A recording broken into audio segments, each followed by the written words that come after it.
Ready when you are. Oh, yeah. Okay. I got you. Nina's not in, is she? This is nicely done. Hmm? I was thinking Nina was in, but she's No, not. she's.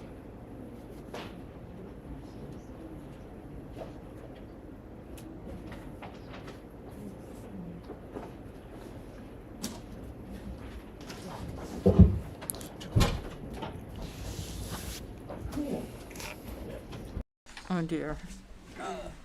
She's little. I know. Oh, my God. I know. Very girly. She can sneak by She's anyway. pretty. Yeah, Little. she is a pretty figure. Already.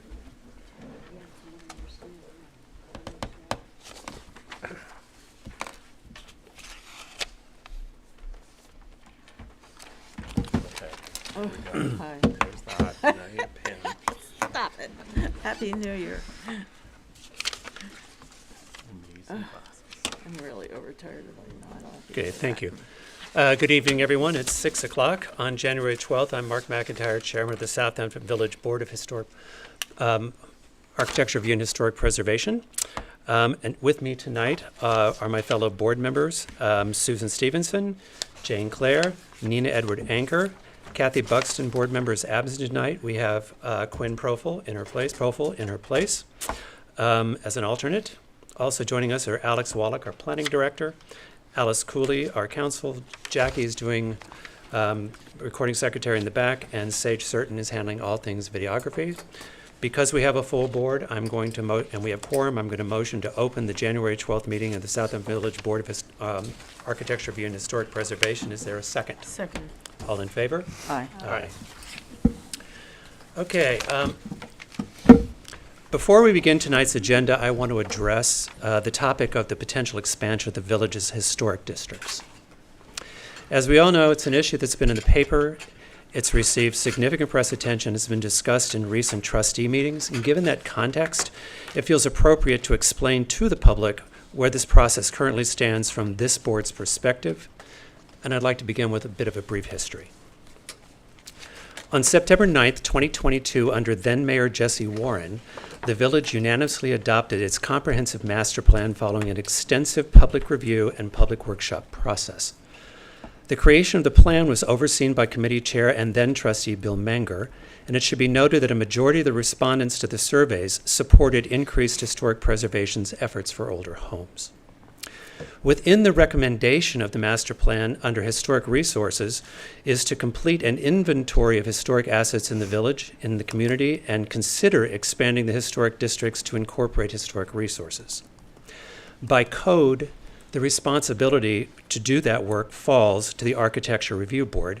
Therefore, the administration requested that the ARB work to conduct the research and to form a recommendation. Now, the review process is lengthy and it includes multiple steps. It includes an initial high-level analysis, which was already underway actually in 2022, conducted by Preservation Studios, for which an initial report was delivered in early 2023.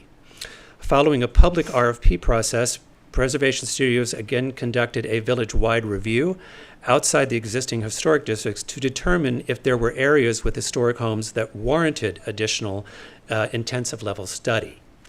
The reconnaissance level survey identified 4 areas for more intensive research, and this next phase required house-by-house analysis. To perform this work, Preservation Studios was again contracted by the village after it applied to the State Historic Preservation Office for a grant to offset the cost for the research, which was rewarded. The grant was received in 2024, and field research was conducted during the spring and summer of 2025, and an initial draft work product of Preservation Studios' opinions and suggestions was delivered to the ARB for review in approximately August of 2025. So where are we now? That's the history of where are we now. The ability for the Architecture Review Board to move forward to its next steps, including holding a public hearing to hear from you, the village residents, is actually dependent on work required by the Board of Trustees, which is not yet complete.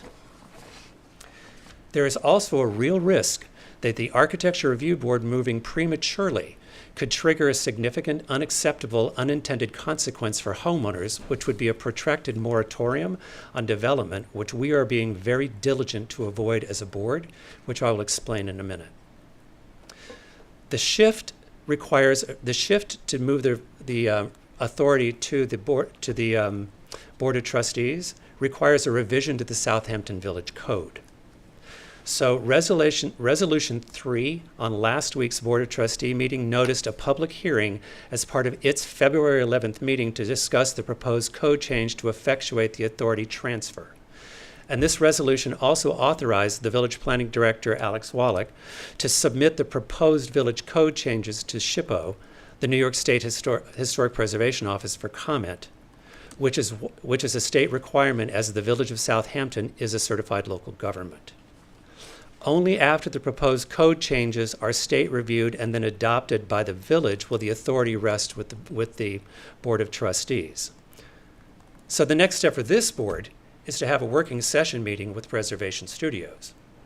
Preservation Studios' role is an expert providing opinions on the viability of areas being looked at to potentially encompass into historic districts. This board, the Board of Architecture Review's role is to review that work and decide whether the information and opinions and methodology we feel are sufficient to recommend expanding on the village's historic and architectural heritage. Therefore, this village will review the methodology and opinions and determine if there are any changes in the information or methodology that the board would like to see in a final draft for use to inform its recommendation to the Board of Trustees. Once the code has been transferred to the trustees and becomes official, the ARB has received an updated final draft from Preservation Studios. This board will review and adopt the Preservation Studios work, which will then become public, and will schedule and conduct a public hearing with this board. After the hearing, this board will determine its recommendation, which will officially deliver to the Board of Trustees along with the adopted version of the work product. It is, and this is important, it's important to be aware that by code, the scheduling of that public hearing with this board will trigger a moratorium on building and demolition permits within the proposed expansion areas until a final determination is made, regardless of the outcome. That is why, right there, beyond working toward completion of the assignment that has been requested by the Board of Trustees of this board, another primary concern has been to minimize the duration of this required moratorium as part of this discussion by holding until the way forward is defined and the authority has been moved to the trustees. Truly, and I mean this, we look forward to hearing from the public, and it's our job to balance the best interests of the village while also understanding the public feedback to formulate a recommendation to the Board of Trustees. We have not formed an opinion yet. Based on current circumstances, here's what we see as the anticipated schedule. At the February 11 Board of Trustee meeting, the proposed code change language to shift authority will be discussed. That language will also set the number of minimum public hearings that will be held as part of the discussions. Should it be adopted, the ARB will then schedule its work session with Preservation Studios for the next meeting at which they can be available, presumably either the following Monday or the next scheduled meeting. And that work session as part of this meeting will be viewable by the public. Once the Preservation Studios delivers its final version of its work to the ARB, we will review and we agree with it. We will review and adopt, release the documents, and schedule the first public hearing meeting, as part of which will also trigger the moratorium on development. After the public hearing, this board will consider both the Preservation Studios' recommendations and opinions and the public input and submit its our recommendation to the Board of Trustees. It is our goal to deliver our recommendation to the Board of Trustees by March, but certain no later than April of this year, dependent on the schedule of how fast our trustees can move through their process. After we deliver our opinion, it will then be in the hands of the Board of Trustees to move forward with its public hearings and render a final decision on whether or not to move forward with expansion of the Southampton Village Historic Districts. I know it sounds like a long process, but moving the code and moving it forward in a way that has been requested by the citizens as part of the process is what has been taking the time. And this board is being very diligent to make sure that we are protecting what could be an unintended consequence for the village. So that we wanted to put that out there tonight. So thank you. So from there, let's move to the agenda. The first thing on the agenda tonight is the minute approval for December the 8th. Did everyone receive the minutes and have a chance to read? Yes. Okay, are there any additions or changes? Okay, therefore, I'm going to move to approve the minutes for December 8th, 2025. Is there a second? Second. All in favor? Aye. We have no written decisions tonight. We have two adjournment requests, so motion to approve the request in the Village of Southampton 2023 Main Street and the Village of Southampton Gin Lane Agawam Project COA to move to January 26th. Is there a second? Second. All in favor? Aye. Okay. That takes us to sign permits. There are none. New matters, there are none, which takes us to, Did we say the rear addition? I think that's, did I miss one? Uh-huh. The rear addition, you know. That's, I think that's, that was the 23 Main Street. You said that? Okay.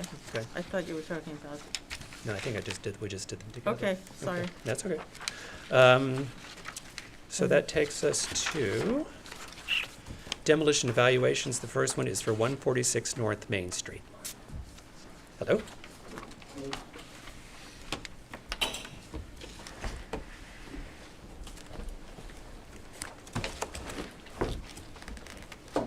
Hello? Because I start by introducing yourself? Yes, my name is Robert Fischetti. I am the attorney for the owner of 146 North Main Street. Great. I have our It's plans. going to be critical that people can hear you. Yeah, I'm going to move over to here. I was just going to give you Okay. the survey and everything in case you wanted to have that done. We have it already. don't Didn't we get the Yeah, survey? I'm sure they gave you copies. we? I believe we already have it. Okay. What is it? But in case. As I said, my name is Robert Fischetti. I'm the attorney for the applicant. Here with me, well, on his way here, he's running a little late, is the trustee of the trust. So the property is owned by an LLC.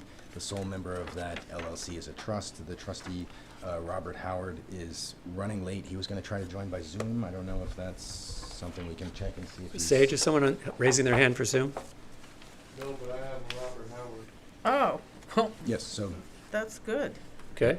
I also have with me here Sister Catherine Schluter, the principal of the Our Lady of the Hampton School, as well as John Seville, who's the president of the board of the school, Okay.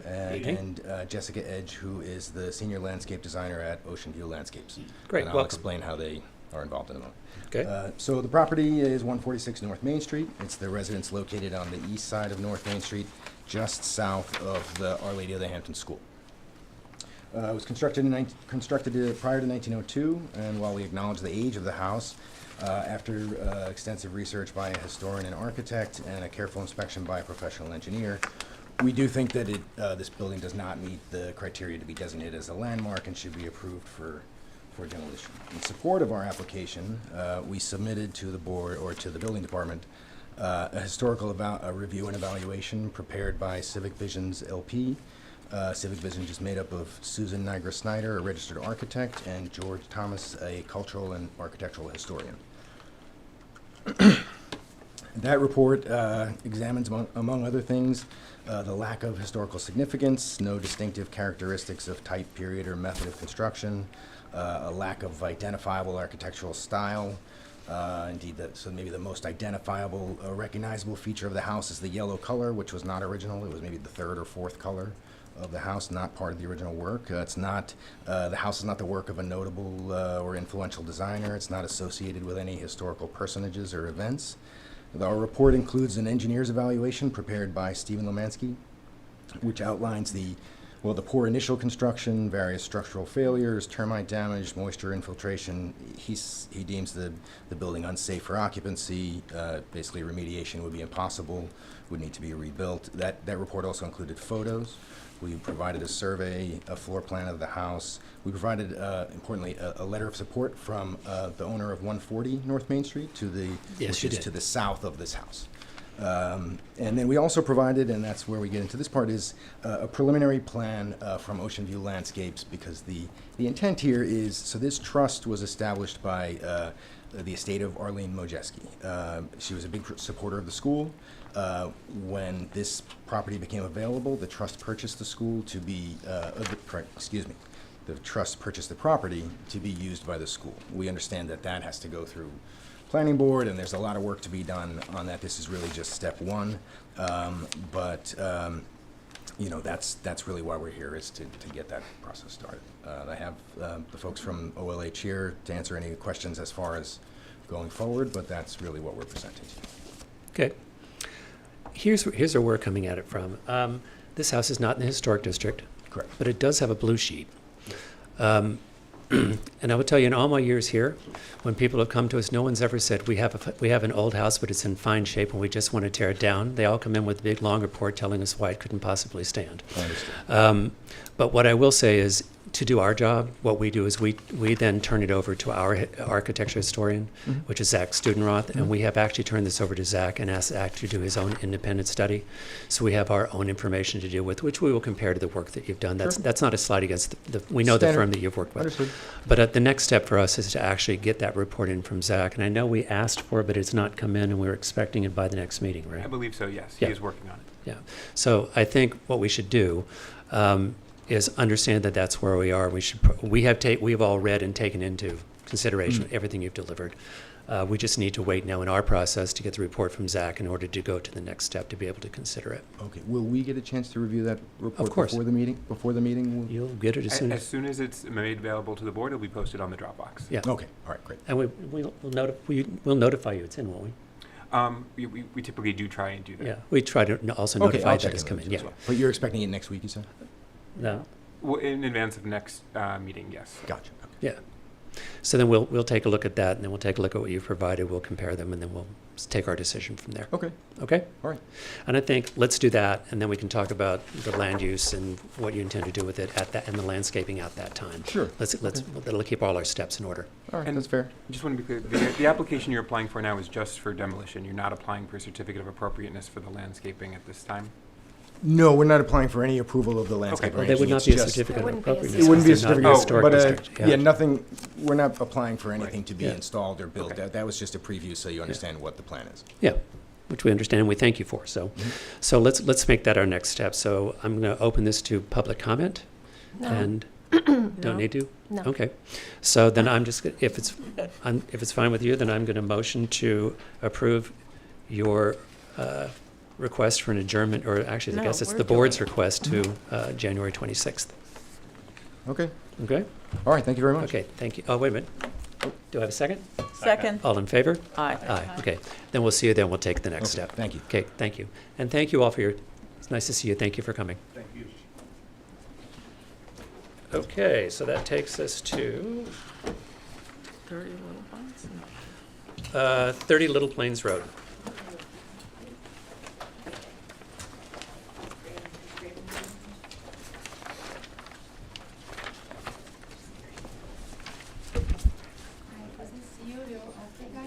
I think anyone can hear you. Is that on? Oh, it's not. No, just pull it closer to you. Okay. There you go. CU You look like a radio architect. announcer, I know. Okay. CU architect. I'm the architect for 30 Little Plain, and we are asking for demo evaluation.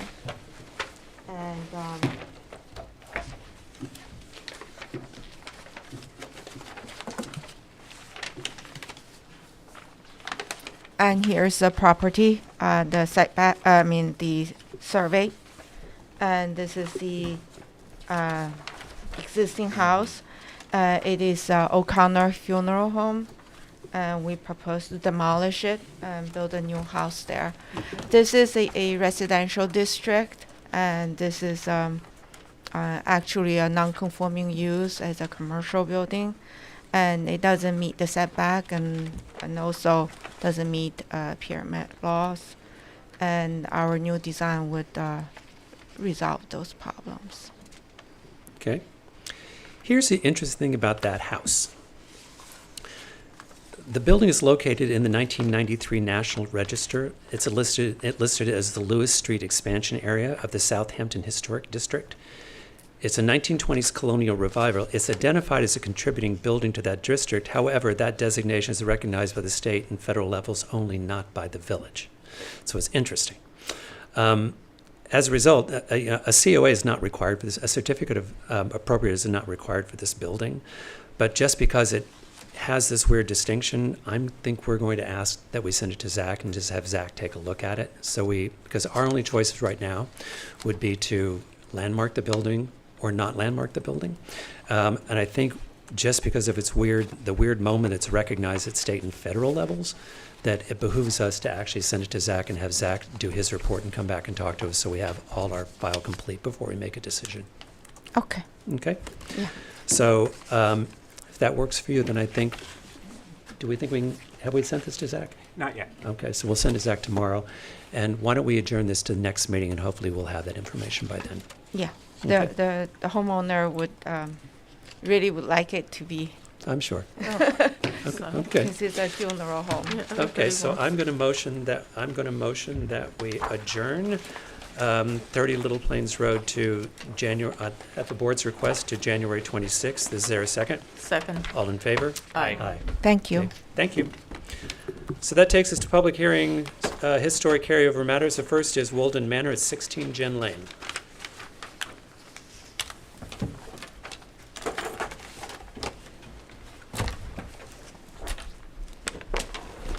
Happy New Year, everyone. Oh, thank you. All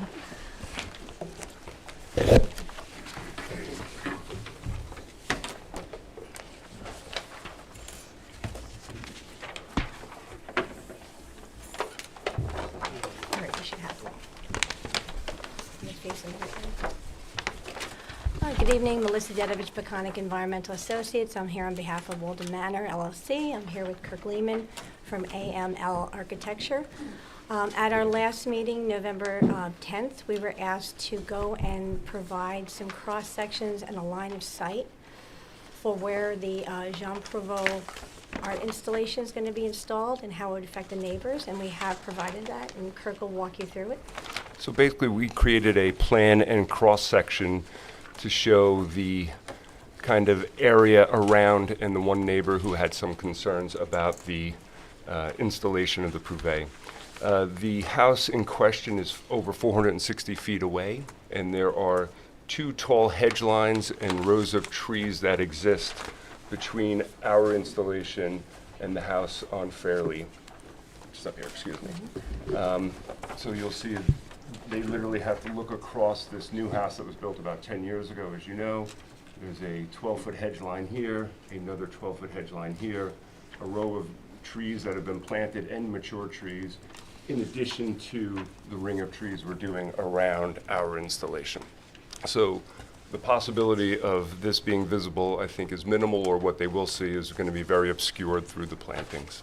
And the one thing we'd like to point out is our property at 16 Gin is over 5 acres. The property to the north, directly abutting it, is owned by our property owner as well. We have letters of support from the Ayers family, who are over here at 22 Gin Lane. And our land is contiguous to where the proposed structure will rest. I have no objection to the installation. Then we have the Farley residence, which is 28 Gin, and Catherine Farley said, as background, our house is directly next door to the August property and is close to the property line. Our bedroom overlooks their landscaping and will have a direct view of the circle of trees.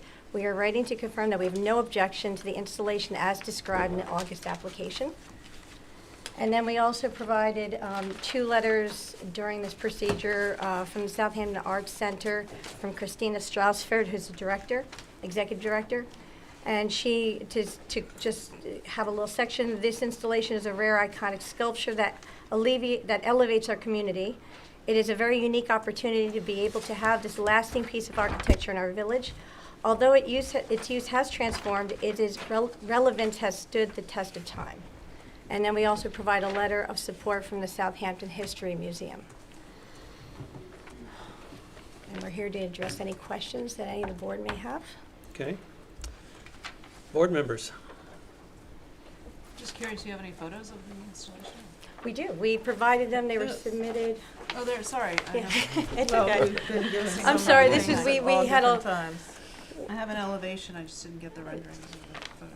and we also It's a- have the I day. have, but I'm all for it, just I Oh, thank you. personally, I'm not a big fan. Here's, I am too, but I don't think it's by law, it's any good. Here, do you want this part? we have this one too. This is the, I don't know if I got all of it. So, yeah. That, to me, would be. It was probably 2 meetings ago because they adjourned for the last meeting. that's right. Yeah, it was on in November. I'm sorry? Here are some renderings we're showing right up Oh, here. great. Okay. There. That. And that's with, in relation to the house.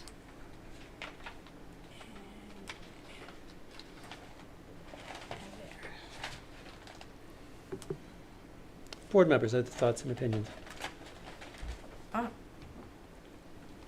Well, sorry. I love Jean Prouvé, but in looking at the code, I think it points to, in the historic district, that whatever is on the property or is added to the property Mhm. needs to have a relationship to the history of the main structure, I would say, or the property itself. That's actually addressed in the letter from the president of the Southampton History Museum, if you would entertain me. Well, We understand the proposed structure is to be situated adjacent to the property's existing gardens and Gilded Age style greenhouses erected in 1983. The location, though not visible from the street, thereby mitigating any concern regarding its impact on the streetscape. Moreover, the Prouvé structure complements the existing central greenhouse in form of materials being both round and composed of glass and metal.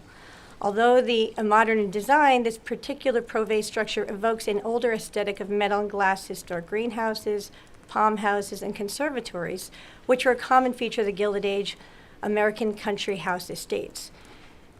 Indeed, the main house of the Woolden Manor was originally completed 1900, designed by architects Barney and Chapman, and it features expansive glass and metal greenhouses as well as large metal and glass conservancy enclosing the pool.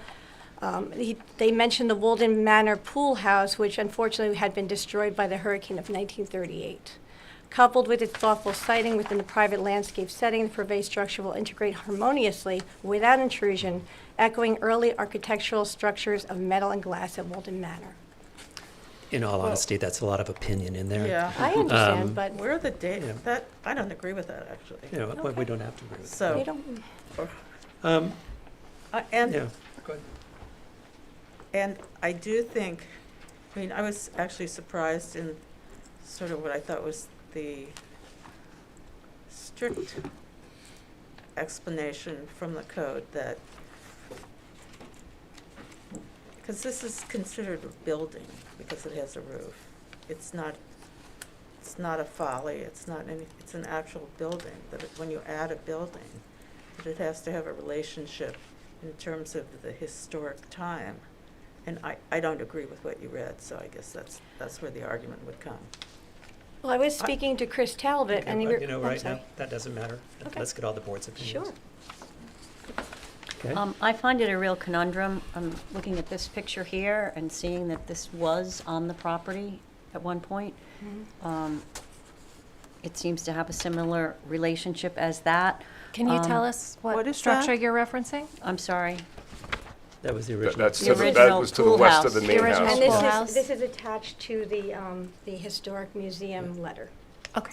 But it It no was the- longer it was the original. exists. It was the original enclosed pool. I understand. No, it no longer exists, but I'm Yeah. saying it was, I'm just saying, Yep. it was once upon a time on the property, and I'm just saying it's a conundrum because is it an art installation or is it a building? And I'm If not. they had said it was an art installation, we'd be, I think, in a better position. We actually weren't, they actually approached the village as an artist. And they weren't allowed to do it. Okay, so that, you know, it's rules, but we work by rules. I mean, I think it's a unique opportunity and a one-of-a-kind setting. It's a specific structure that sits separately completely from the house. And I think it's an interesting juxtaposition with the house for sure. I like that. It's, I think it's an interesting thing. It's a conundrum for the board, I feel like, and what we can do and not do, and where we cover and where we don't. Okay. Here's what I think we should do. Let's go through the code, Okay. and let's see what the code says and see how we feel about it. The code reads, in applying the principle of compatibility set forth in subsection B of this section, the board shall consider the following factors. One, the general design and character of the proposed exterior alteration or new construction relative to existing features of the property improvement. Two, the scale and visual compatibility of the proposed exterior alteration or new construction in relation to the property itself, surrounding properties, and the neighborhood.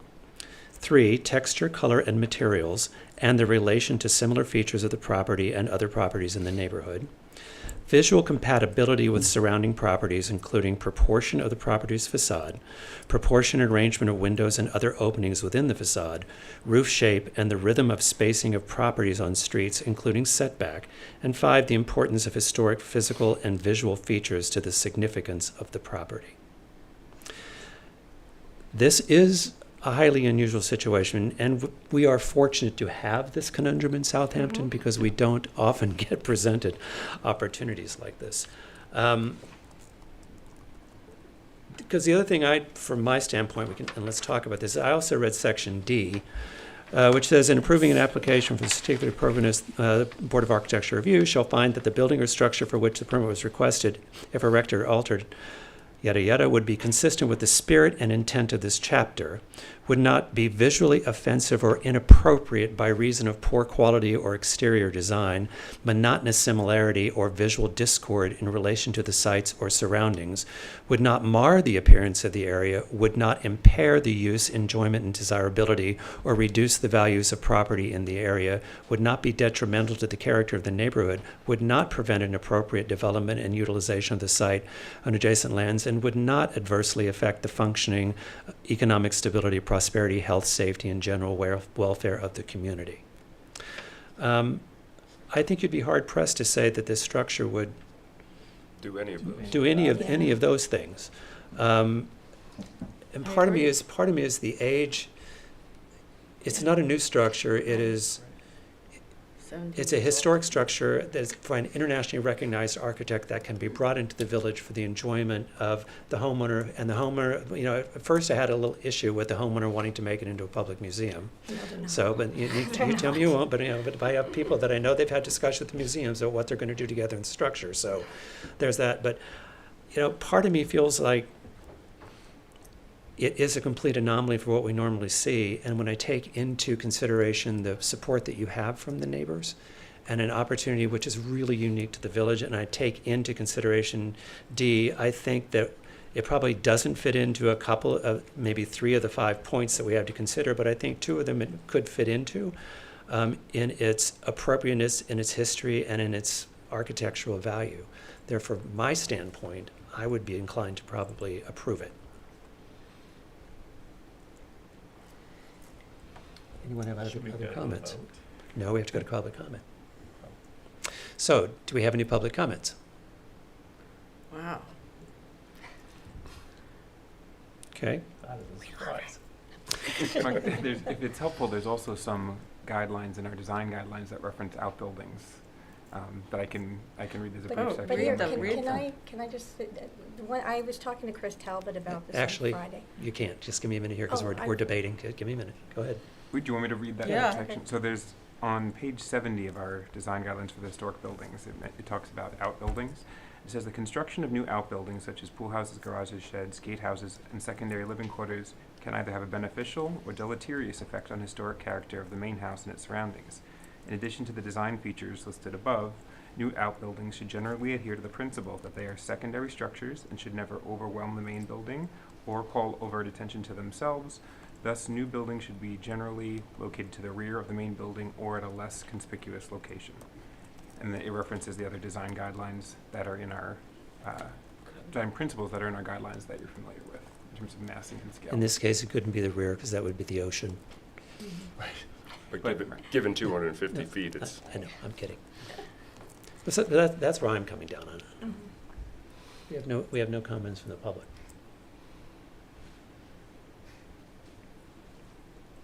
Can you read the, I think it was section D that you Mhm. said, can you read that again? Just, I Yes. mean, there was In a, approving an application for a certificate of appropriateness, the bar hop, as I call us, shall find that the building or structure for which the permit was requested, if erected, altered in accordance with the submitted plan or with stated modifications, would be consistent with the spirit and intent of this chapter, would not be visually offensive or inappropriate by reason of poor quality or exterior design, which I think is negated by the letters by the feelings of the board and the letters from the neighbors.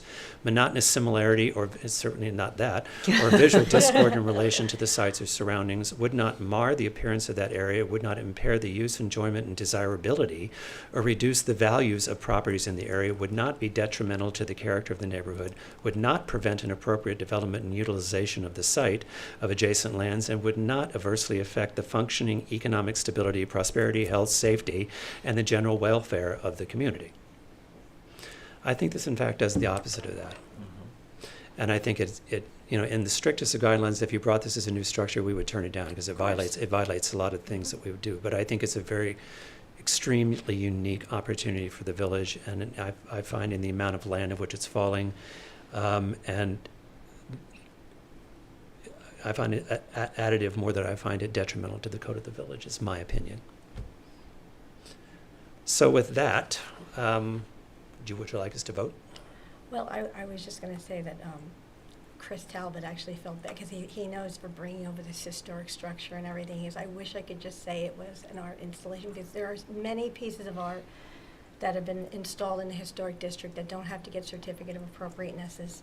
And this is, I want to say, unicorn in that it just happens that the piece of art happens to be a structure. All that's true. That's all I want Unicorn, to say. good work. And the structure's being relocated from somewhere else. All right, we have no it's- comments it's about it. currently You in know, France. then in I the future, am could going be to motion, relocated I am going elsewhere. to motion to approve the application for 16 Gin Lane. Well, Written decision. Oh, written I'm decision. sorry, I'm going to motion to move to written decision to approve the application for Gin Lane to construct the accessory structure based on a presentation and drawings delivered on, let's move it to Oh, tonight, on God. January the 12th. Is there a second? second. All in favor? Aye. Any opposed? Nay. Nay. Okay. Thank you There very we go. much. Thank you. I do feel like I'm doing a podcast here, though. Yeah. I feel that way every Very two. I feel that way popular. every 2 weeks. I know. Okay, so that brings us to 251 Pond Lane to construct a two-story single-family dwelling. Oh, I don't need Good this evening. anymore, right? Sounds good.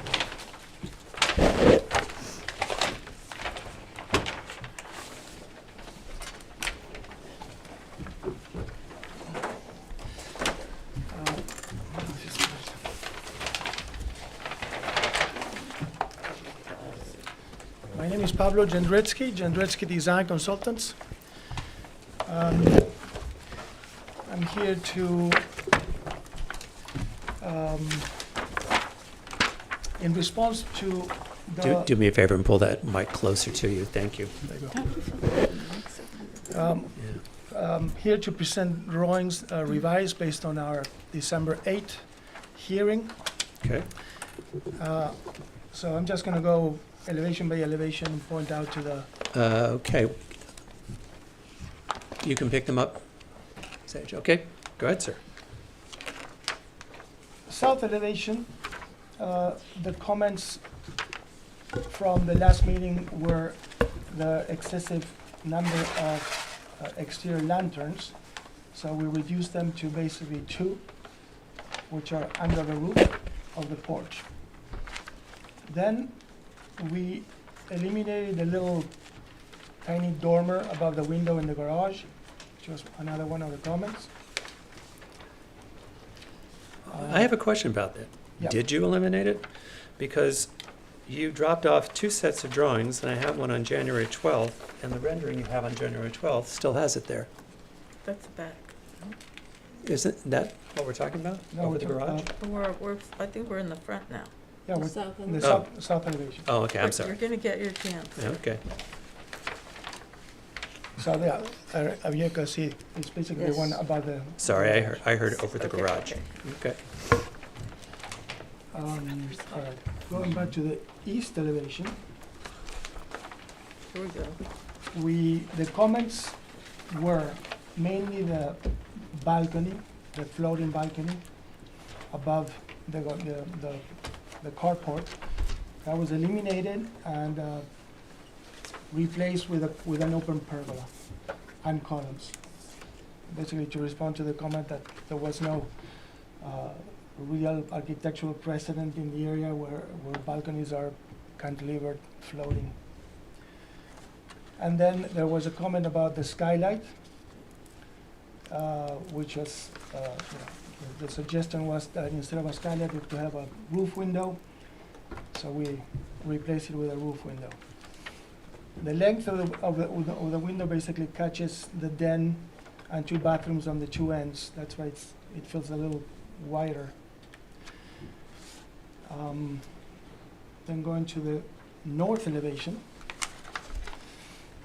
the main comment was still we could make an effort to reduce the size of the windows in the stair and in the master bedroom. So what we did is, instead of having a bay window made out of full architectural window language, we basically have windows inside of solid walls. And that made the windows reduced by about 20% in width. And then I'm going to describe what happens in the on what was the terrace and now it's an alcove, but I think it's better described in the west elevation. So if you allow me to do that. Actually, so this is a rendering of what happens in the north elevation with, instead of having bay windows, full glass, you have walls and windows. Let's just go back here. So in the west elevation, there was a comment about the excessive length of the terrace that encompassed all the center area plus the second floor in front of the master bedroom with a floating roof. So what we did is change the language of the sunroom, which was all, again, it was all glass, into solid shingle walls with punched windows in it. And instead of having a floating roof, we created a sort of alcove with This is the new one. supports. This is January.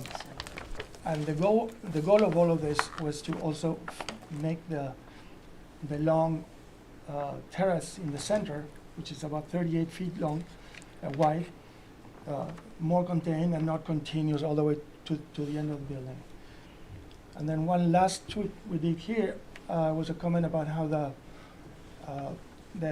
terrace overlapped onto the south wing. Now we reduced it and kept it within. So with that, I welcome your comments. Board members?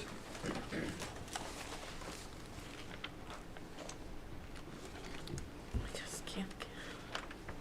I guess I can start. I think it's much improved. Nina, can you just pull Oh, the I'm mic sorry. toward you? It's much improved. Thank you for listening. Thank you. Appreciate it. A couple of, well, my main comment is that, again, under the front facade, these white, A little trim Sort of- below. I still have the same comment about that. I'm wondering if maybe the columns of the entry could align, so it's more linear.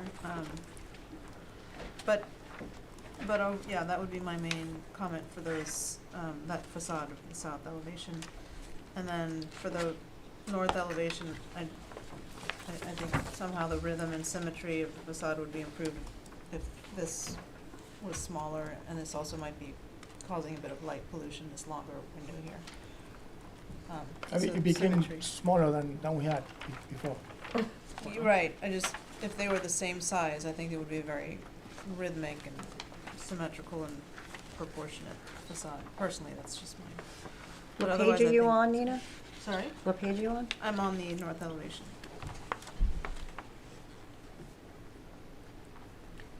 And that's it? That's it. Well, for me, I thought we went over the balcony, and now we have another something. I don't know what to call this, another balcony, 2 balconies on the west elevation, correct? That we thought in the center part of the house, which goes across the entire center of the house. I think I don't know. It seems like an awful lot of balconies, and we're not really we don't like, for privacy issues. In this particular place, I'm not sure that's so much of an issue. But honestly, I think pick 1, not 2. It looks busy and confused to have both of them. And also one's a different side. What is this? Left, I'm sorry, west, east, north. No, What, did you add another balcony over there? Is that the master bedroom? Before it was an open balcony. I All don't the way know what it across, it was. ran all the way Connected. across. I just, there's so many pieces of paper, I don't dare move. In the beginning, Oh, it was. it went the whole way, went the but way. it So they- zigzagged. They pulled this up and they've added walls to it Mhm. and enclosed it into more of a protected structure Uh-huh. versus where it was. It's still, I think, very busy because of those 2. I also, can I look at that one thing? I find, is there a reason why everything that you're doing on this property is jammed together? Is that a zoning issue? That you have well, a pool, a tennis court, a house, all jammed, literally like a giant rectangle if you were colorblind. it's an H, really. It's a what? It's not really a box, it's an H. There's a courtyard in the back. Yeah, on I the see east- that, but from here, I mean, you presented this to us. Right. Okay, I didn't make this up. But this Well, is there's- somehow, There's quite a lot of reasons how the design developed into that, but the tennis court was a big constraint because there's only one place in the property where the tennis court makes sense. okay, So that's the what sun- makes sense, or there's no other, because, yes, we've heard that. Because of the big tree, Yeah, because yeah. of the. Oh, yeah, sun. the giant tree, yes. The 200-year-old tree, you mean? Exactly. Uh-huh. So, but what about, Yeah, it seems like this is like on top of each other. But I And think if that you here pulled- where we were talking about that, Mm-hmm. some significant trees. It But- almost seems like A you're going to be resort. playing tennis, and the pool is going to be inundated right there. with tennis balls. Like they're just but I don't understand. too close to each other. Yeah, so I mean, it's just all jammed together, which I think is an. I think you need it's to move the unpleasant pool over a little visually. bit. Yeah, I would agree. And I don't, and certainly in that sensitive historic area, I think it's just,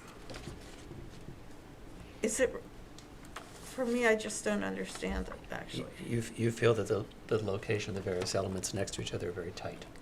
Well, in all the that- time I've I'm worked on the ARB, I've almost never seen anything like this. And this is a fairly big lot. It just seems, it really does seem almost not residential in an odd way, that you're cramming all this in because you don't have enough room.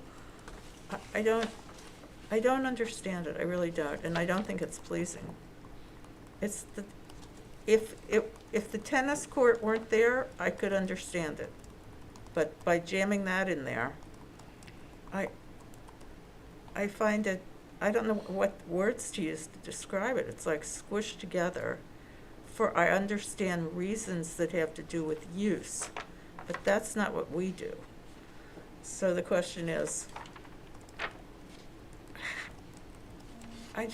isn't there another way to configure this so that it's not so in your face, just one huge, massive build-out, really? Does anyone else think that? No, I agree with you pointing that out now and seeing how close, it looks like, I don't know, it looks like there's a 2-foot hedge or something between the tennis court and the pool. I think that's a shadow, perhaps. It Yeah, there's a doesn't- hedge, but there's also space, there's about 15 feet. Okay, in the rendering, you have to understand what we're looking at. That shadow looks like it's just a hedge between it. There is a hedge, yeah. But that's not 15 feet wide, is it? Let me just ask the question here, because I actually understand why you've put the tennis court where you've put the tennis court because of restrictions. Is there a similar reason why the pool itself is also tucked so close to the house when your building envelope goes so much farther? Because of the sun. Because you wanna be facing west and south. So there's a logic to it.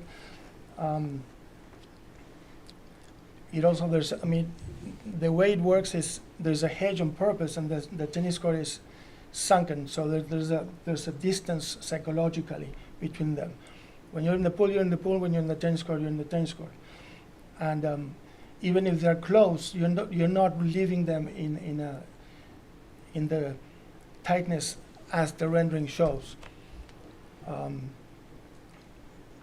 I think what you're hearing is just some concern from board members that the two things are tight enough that you could actually be in a pool float and have a conversation with someone playing tennis. I mean, that's because it's tightness, and I don't know that it's a necessarily a deal killer from my perspective. It may be from others, but it does look like either the pool could move, slightly to, I guess, it's Mark. the east, but Mark, it's I understand you weighing in on the site elements, but that's outside of your not. That's purview. outside. Okay. But isn't there a way to address how it sits on the land? And I mean, really, It's not relevant to this board's review. Okay. So then we'll move All on right, to the back house. to the balcony. I think one or the other. I think the whole expanse, it still looks like you have one big balcony, and I would say just go with a smaller balcony. I think that's very well done the way you've done it now, whereas I don't see the necessity for the large balcony. And my other comment is that by putting the pergola there, now there's so much dental going across 3/4 of the east elevation that it just seems like too much dental work. Pergola makes more sense than the balcony, but it just seems too repetitive. Those are my 2 comments. Is that pergola open across Yes. both? Yep. And across the back of the house open?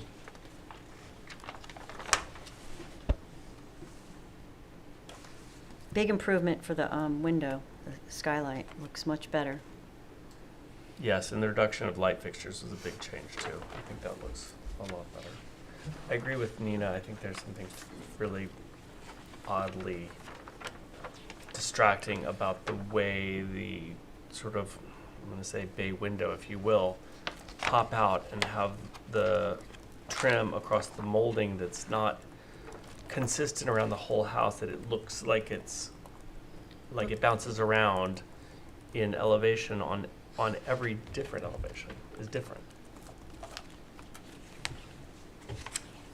You mean the size of the windows? Each window where it pops out from the house. the They're white consistent on at the the front. bottom, The white, like there's Under no the consistency. bottom with the of the pergola punch bottom of out? it. Okay. Exactly. this, right, and it's here too. Is your concern the weight or the inconsistency in the design, or both? Both. Okay. It just seems highly exaggerated. Let me see if I can. What you're saying. Connected. Okay. What I'm here.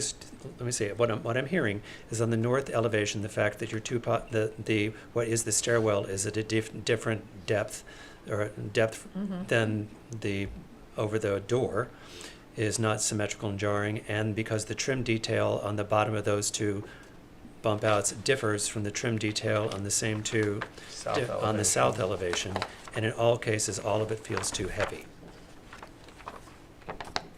Or too much. Right. Okay. But Yeah, the 2 panels, on the south side, you have 2 panels in the lower, and on the north, you just have the 1. Right. On the north, you have one with upper and lower, like, looks like 1.5-inch trim, and on the other, it looks like you have a 4-inch board over a 3-inch board or 4x4s. And I is can't that the tell, and they're rendering? not Sorry. consistent. Right. Is it the rendering or is it the? I think it's a rendering. I Okay. don't have the elevations right here with me. You do. But I think It's a either way, I double, think a what, double, a yeah, single. I think that you need to come back and just reduce the visual impact of that is what I'm hearing, that people aren't loving that. The one thing I would say, normally with the porch in the front, the columns go to the end of the porch, so I think the, on both the left and right, where they're not out to the end of the structure. Normally, it'd be more typical to us for that the columns are at actually the end of the roof overhang, not inset that way.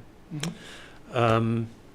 And I think you need to take a look at the north elevation for the two bump outs and the stairwell. I think you're hearing pretty consistently that people are finding that disharmonious.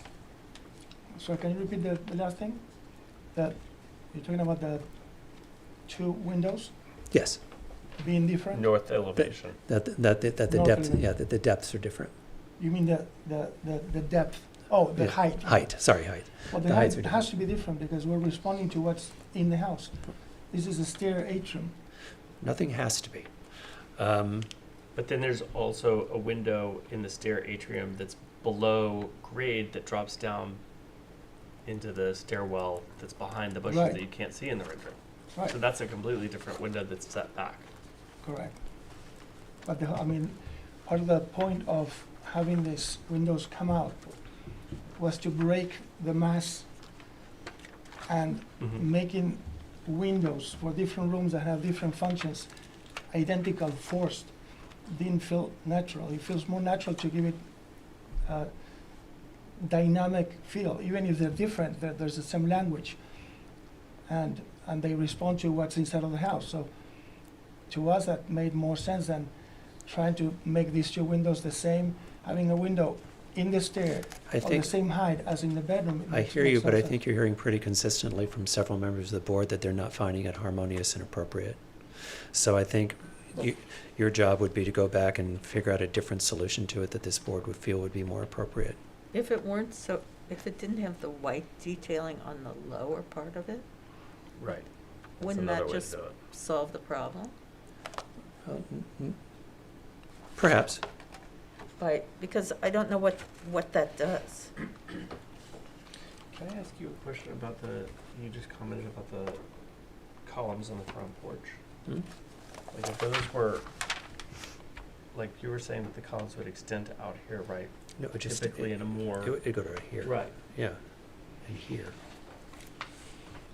You would normally don't have the big overhang. The columns usually support the They're edge of not, the window. right, that they support the Yeah. edge. I understand that. Yeah. Sorry, can I say Yeah. something? What you're saying is that the column is too much set in Mhm. from the end of the actual I think porch. that's what he's saying, yes. Yeah. And do we get to the balcony, even the railings? And then on the balcony issue, I think,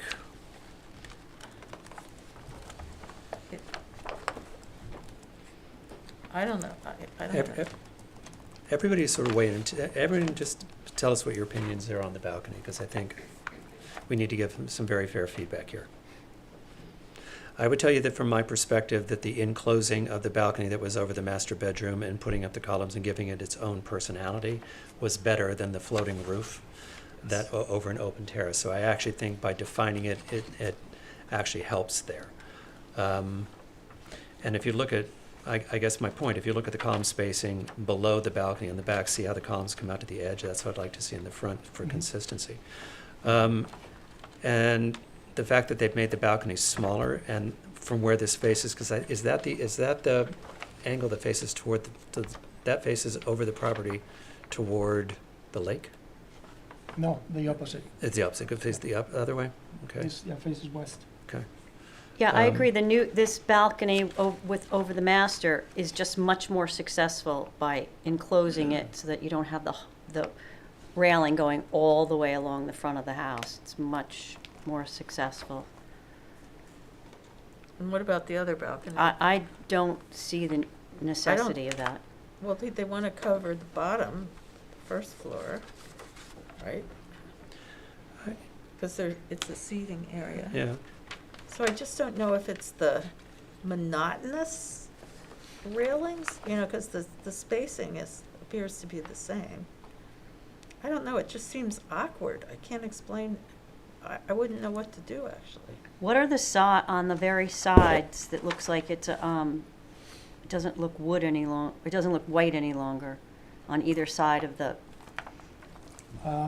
That's because the terrace goes back a couple of feet to meet Yes, The house. the two ends. yeah, they This said that, dives into that wall. Yeah. This protrudes beyond that face. yeah.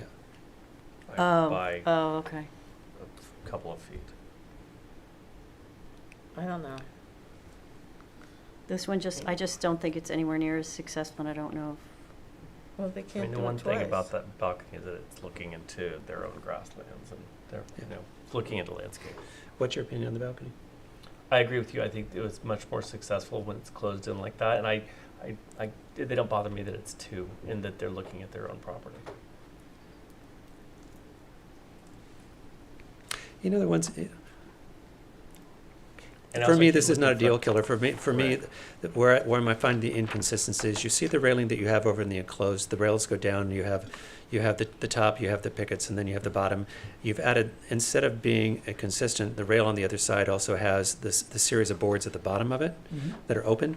I think that maybe I think if we just took the rails all the way down, the stiles all the way down, Mhm. and softened that and just made it a little softer and a little more consistent, I don't think would be as jarring. It would also help with that more consistent line across Yeah. the overall project. I agree with that. A little more harmonious for the Yeah. front It's- and the back Yeah. sides. Less action, yeah. So that's a lot, but we're getting close. And to Nina's original point, thank you, because I think as we're getting close, you are listening and responding for here and for the board, which we appreciate. Are there any comments from the public? Okay, so how would you like to move forward, sir? The next meeting is the 26th. Can you be ready by then? Absolutely. With the revisions? All right. So I'm going to motion to set the applicant's request for an adjournment to January 26th for, what's my address right here, for 251 Pond Lane. Is there a second? Second. All in favor? Aye. Okay, Thank you so much. thank you very much. Thank you. Okay, so that takes us to public hearings, non-historic carryover matters. And the first one is, and the only one is, 15 Ann's Lane for demolition of existing dwelling. Tuesday at noon, prior to Monday. Yeah, I can't find stuff like that. Yes, I can. Good evening. Good evening. How are you? I'm George Plamondon. I'm one of the owners, along with my wife Jen.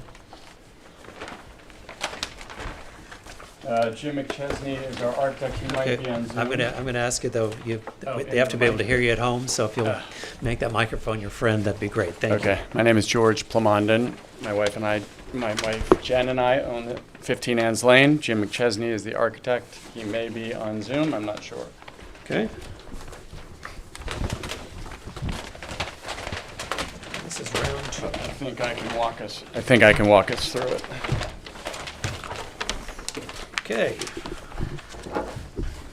Okay, so this is the south-facing front of the house. You asked us to simplify roof line previously by not segmenting the gambrel roof line, and so we did that.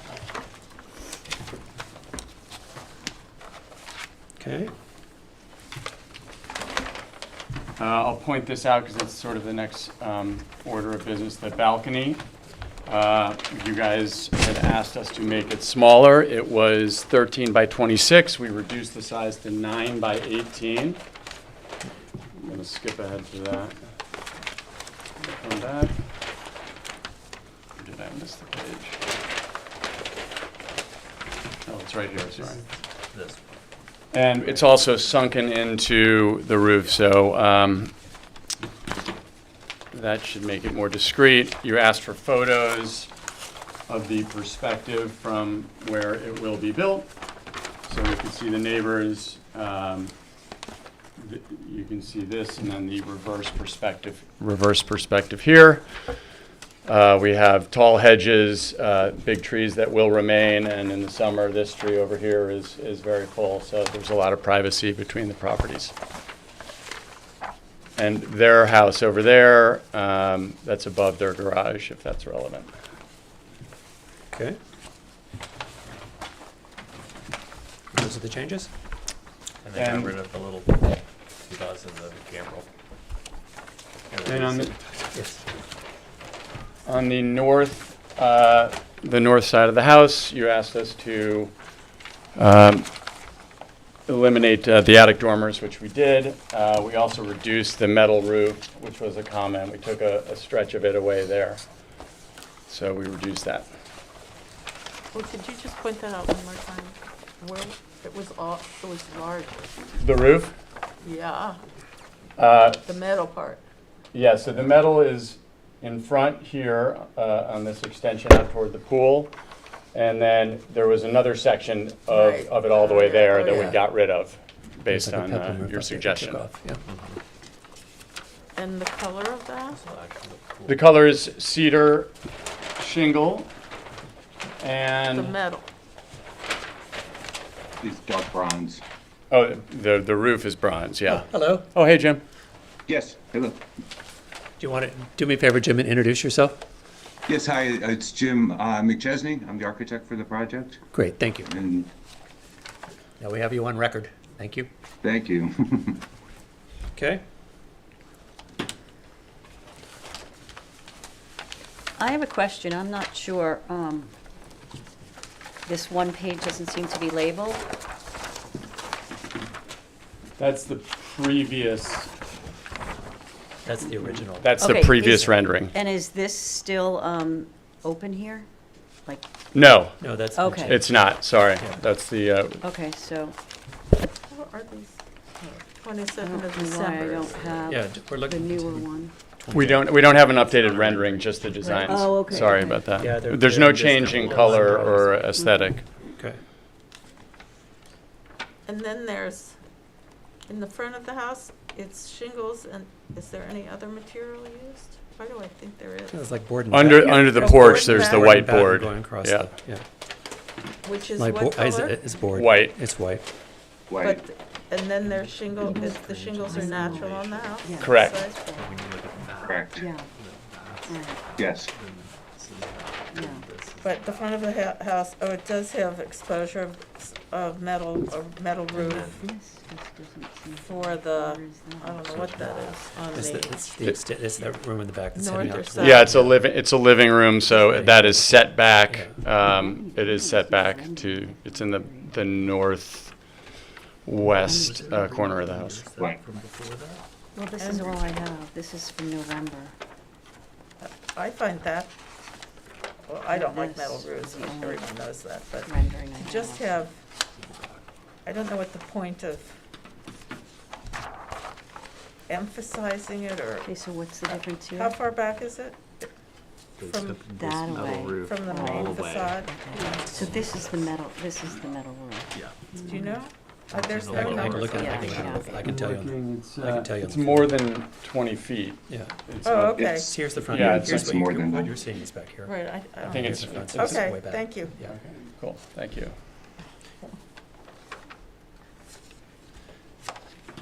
Board members. It's 27 feet back. Okay, thank you. Board members. What happened to shutters? All the operable shutters? We've Ditched them. we ditched them, we've been debating, so we've ditched them. Do they have to be And operable, or are there cosmetic shutters? I don't know. Encouraged. Encouraged, okay. What we don't like is SHUDDERS, where the ones that look like they were screwed to the house that could never possibly cover the window and are therefore obviously fake. Those don't usually do well, but, because the purpose of a shutter is to close Close the off the window. window. So it's a proportion thing more than the operable thing, but usually when people make them operable, they actually cover the window. Therefore, it all works. Okay. And it Scale enhances And- the design. I mean, I only have the old one right here. without- I kind of like it without the shutters You personally. do? Well, there are a lot of places where they couldn't put shutters Yeah. now, Right. right? Yeah, So it would be even reconfiguring more the- busy, which, to me, I don't think we need that, but I like shutters, Yeah. but there's a whole section where, I like shutters if they're real. In Um, reconfiguring the roof line, some of the shutters didn't work in some of the spots because Yeah. they got tighter. And so we just decided to eliminate them Right. altogether and make it more simple. I see a lot of places where I don't think you could do it, so why would you have Yeah. to do it? Right. Right. That, because exactly. I think there's a lot going on already. Quinn, any comments? I think it's a big improvement. I think it looks really good and it's cleaned up and it's looked quite nice. Yeah, I actually think the change to the front of the house is dramatic in a very good way. Yeah. Jane? Get it? Yeah, I wish there was a rendering, but Is there not? there's not a new rendering, right? That's correct, sorry about that. Well, that's I just think what the we house do. looks more bold. What about the chimney? That's like clay? That's brickwork. That's It's that- brickwork? That's It's brick brick. with inlaid brickwork, right? Brick with- Yeah. Yeah. Yes. Oh, you've got that big picture. Where'd you get that? From my, Good yeah. detail. From my perspective, I think that the changes you've made are a strong enhancer for the house. I don't miss the shutters, especially in the upper levels where, unless they were operable, they're be odd. But I think the changes you've made are great, and now it looks, I think, appropriate and harmonious to the neighborhood, and little, not typical is the wrong word, but in harmony with what we would normally see in the village. Thank I you. agree. I think that's great. Okay. Are there any comments from the public?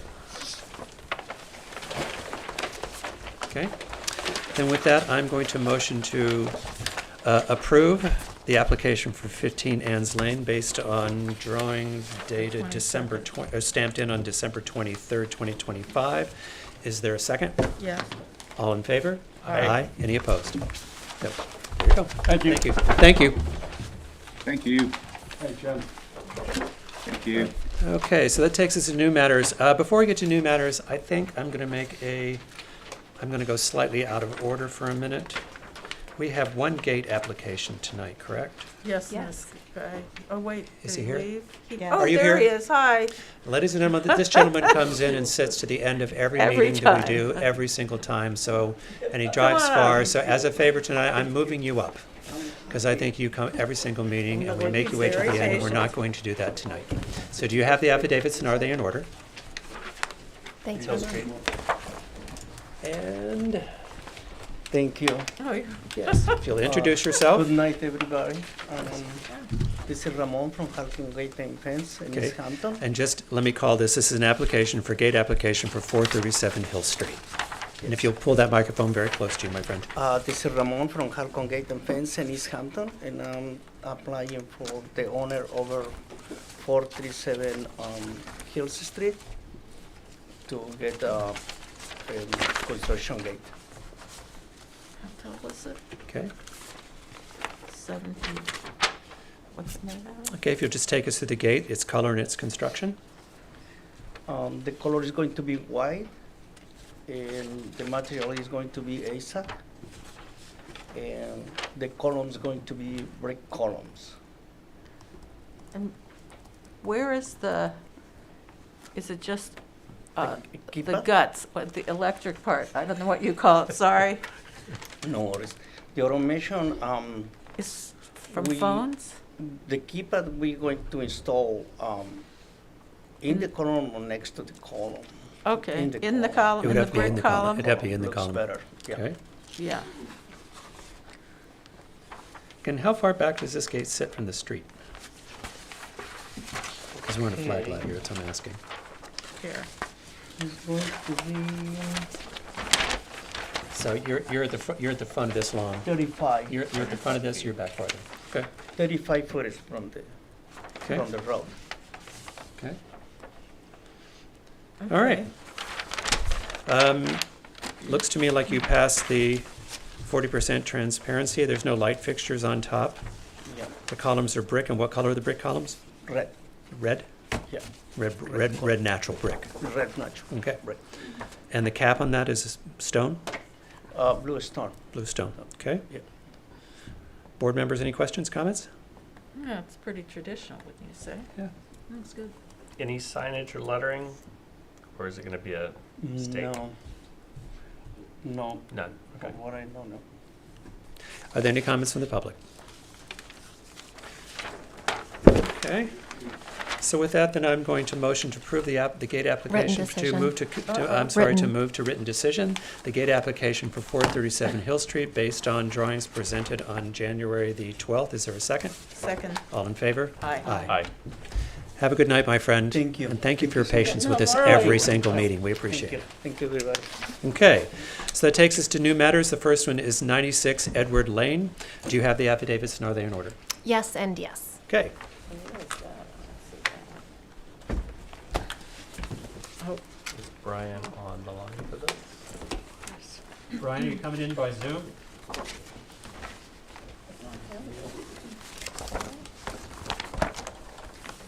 Oh, yes.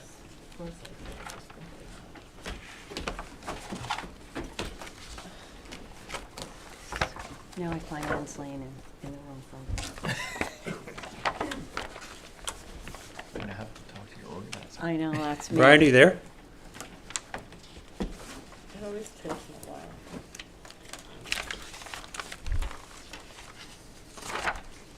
Oh, it says his name. Oh, I see Brian. Evening, Brian, are you there? Brian, are you on mute? Did we trick him because we took the gate? I don't know. Brian, are you on This mute? looks way too We cannot hear you. fancy for the rest of We the can't house. see you either. Looks out of place. Okay, can you hear me? Yes, we can hear you. Okay, let's try to see me. That's step one. We can hear you. It's not, oh, there we go. Okay. Oh, there you are.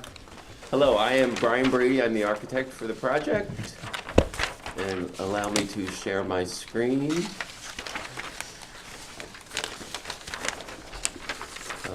I will start off with,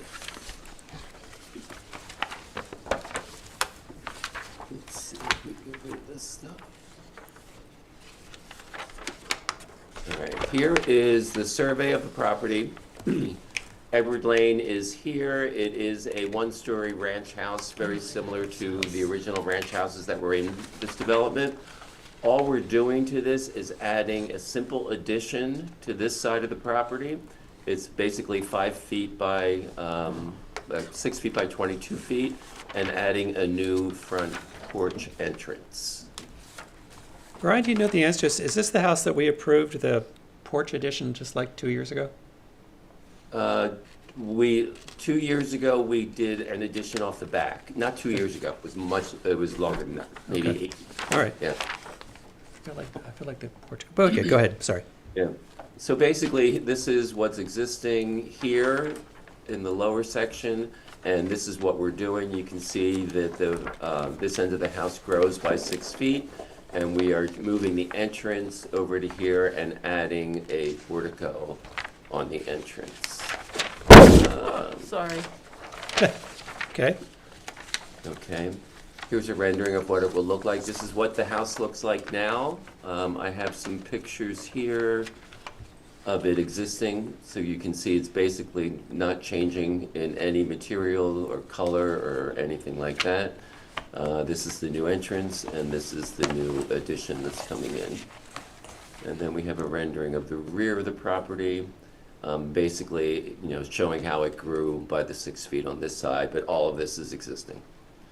So it's a very, very simple, basic expansion to get a bigger bedroom and a bigger closet. Color is all to match existing. All to match existing. The shutters, they're rendered, they look black, but they're actually navy blue. And the front door is navy blue, and everything else is white with natural cedar shingles. Board members. Something about the portico just seems to be too fancy for the rest of the place. It seems like it has too many layers. It's a very classically proportioned design.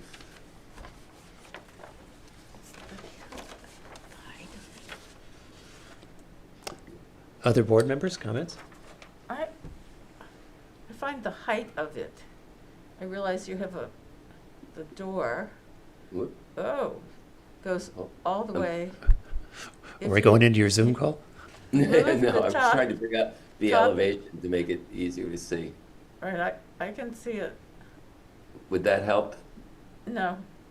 No, I can okay. see it, Brian. It's just, I feel like it's kind of, I can't, sticking up in a way that, I like everything else, but that, is there a way to not have it so, I can't explain it. It doesn't seem to fit. harmonious with the I'm not sure it's harmonious with the actual design of the house. Maybe just a little too fanciful. I think it's the height. I don't know. Well, the height, you can see this is the door that's Yeah, but- here, and it's a 7-foot door, so. Okay. But still- And this is at 8 feet right here. I mean, it's a very, very modest thing, and, and the roof line of the portico has to tie into the eave of the house. That's okay. I don't know what you could do. Nina, what do you think? Yeah, I think maybe 2 columns instead of 4. These are pilasters in the Pilasters. back, which is the appropriate way to tie in a portico to a house. Here's what I think you're hearing. I think you've got us on everything, but I think you're hearing that the board feels that whether they're pilasters or columns or the arch that's in it or the turnback, that the actual design of the Pediment? Portico. the portico is a little too fancy for the rest of the house. There's another solution that may be simpler, that may be more design, that the board feels would be a little more design appropriate for the house, is what I'm hearing. Okay. The only thing I can think of is probably getting rid of the arch. Well, I think That might help, be a really yeah. good Because idea. if it's just a simple Yeah. gate. Yeah, exactly. I think it's a little, right now I think it's a little one of every, because you've got a turnback, you've got an arch, you've got pilasters, you've got columns, you've got a lot going on. I just think calming it down a little bit is what you're hearing from the board. Yeah, I can see that. I mean, I put the arch in to try to give it some height, so. There you go. Yeah. The rest of it looks very nice. Okay. All right. Are they, the rest of it, I think you're on board with the rest of it, just it's just a redesign of that. Any comments from the public? Yeah. Any comments from the public? I'm assuming you can be ready by the 26th? Yes. Okay, and you'd like to move to the 26th? Yes, please. Okay, then I'm going to motion to set the applicant's request for an adjournment for 96 Edward Lane to January 26th. Is there a second? Second. All in favor? Aye. Okay, we'll see you then, thanks. Okay, thank you. Okay, next up is 8 Duck Pond Lane LLC. Do you have the affidavits and are they in order? Yes and yes.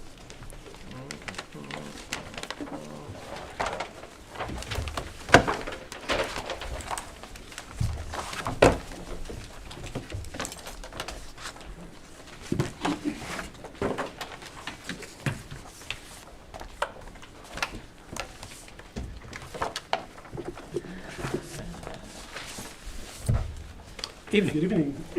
My name is Charles Kuhn, architect for the project, representing Blake and Lena Wallish. The application is 8 Duck Pond Lane.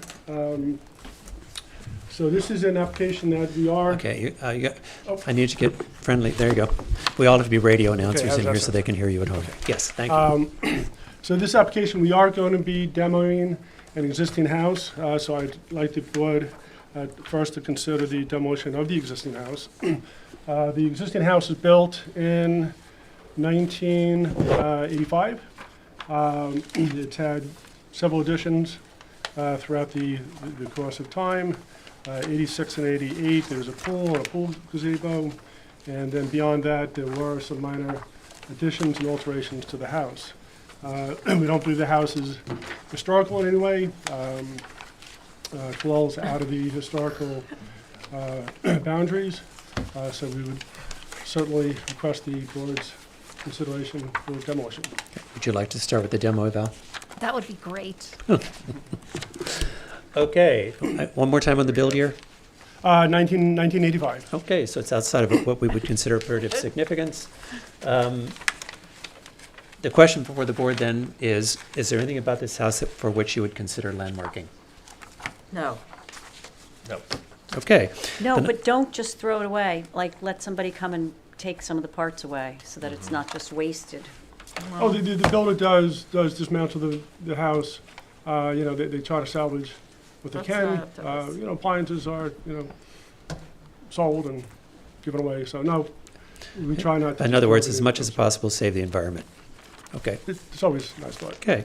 So then I'm going to motion that the Architecture Review Board agree to not seek landmark status for 8 Duck Pond Lane. Is there a second?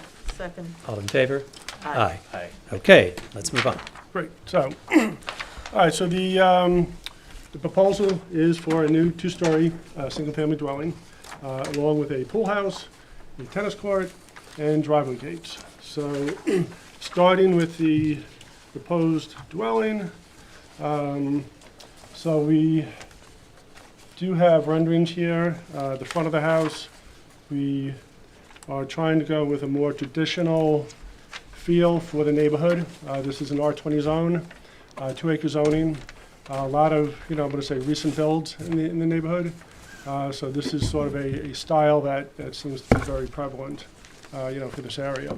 The front of the house, again, a little more traditional. As we move to the back of the house,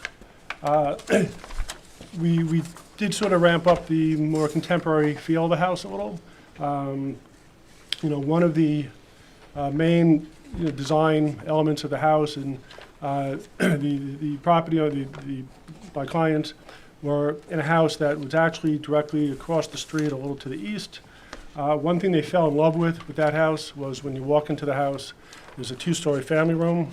So we do have, in this area here, we do have a 2-story element of glass, and that's going to be a 2-story family room. That's sort of one of the main design features that we tried to work the house around. We do have covered areas in the back. Those are all going to be pergola-type structures. The rendering's a little deceiving. It shows a heavy shadow, but those are open slat pergolas. And Across, I'm sorry. across the back. So we have two covered areas. One here to the west, and then this area here to the east. Those are like pergola-type coverings over basically patio areas. Open So pergolas? They're pergola type. So But are they, they're slats and they're Slats. open? Yeah, so it's not a solid roof. I don't think so. Not a That's what I'm solid, trying to say. except for the one to the left. No, both of them are open One's slat. all open. Yes. Yeah, the whole idea again is we have a lot of glass in the back. They want to really introduce a lot of light into the house, so it seemed counterproductive to put solid roofs on those. I do have a landscape plan here, which I'll just sort of present. Currently, the property is very heavily wooded on its perimeter. Needs to be cleaned up, but in cleaning up the landscaping, a lot of the dead vegetation will be removed, and a lot of the vegetation that's in the center of the property will be replanted to the edges. The whole idea basically is to really provide or maintain a very heavy landscape border. We do have some parking that we're introducing in the front of the house. That'll be buffered by a boxwood screening. There's a lot of natural vegetation along the front of the house, which is going to be maintained, as well as a line of privet that pretty much runs the border of the property. Driveway gates. I don't know, what order do you want me to go from house? Do you want to discuss driveway gates? Do you want to stay in the An house? application for Do that. you have an application for the gates, or the gates part of this We do on the application? site plan, on the site. But you have an application for the gates, or they're just part of the We plan? included the gates in the application. Okay. It's not a separate application? It should Nope, be. go through the gates. We might as well just take it all at the same time. Okay, oh, here they are. Are they in here? So gates, we try Here to it keep is. simple. There's a solid panel on the bottom, slats on the top. It's going to be white. We do exceed our 40% transparency. I think we're at like 49%. Stone columns with a stone cap. The The electronics will be part of a column. There will not be any freestanding electronics. Okay. Okay. Let's start with the house. Yep. Go ahead. Board members. Well,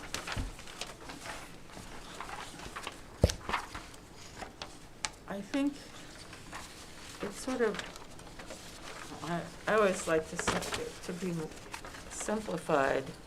Wait, I gotta find my, so I think there are these, especially up high, there's some, there's a round window that, and then going across, there's a dormer that sits out. Wait, where is this?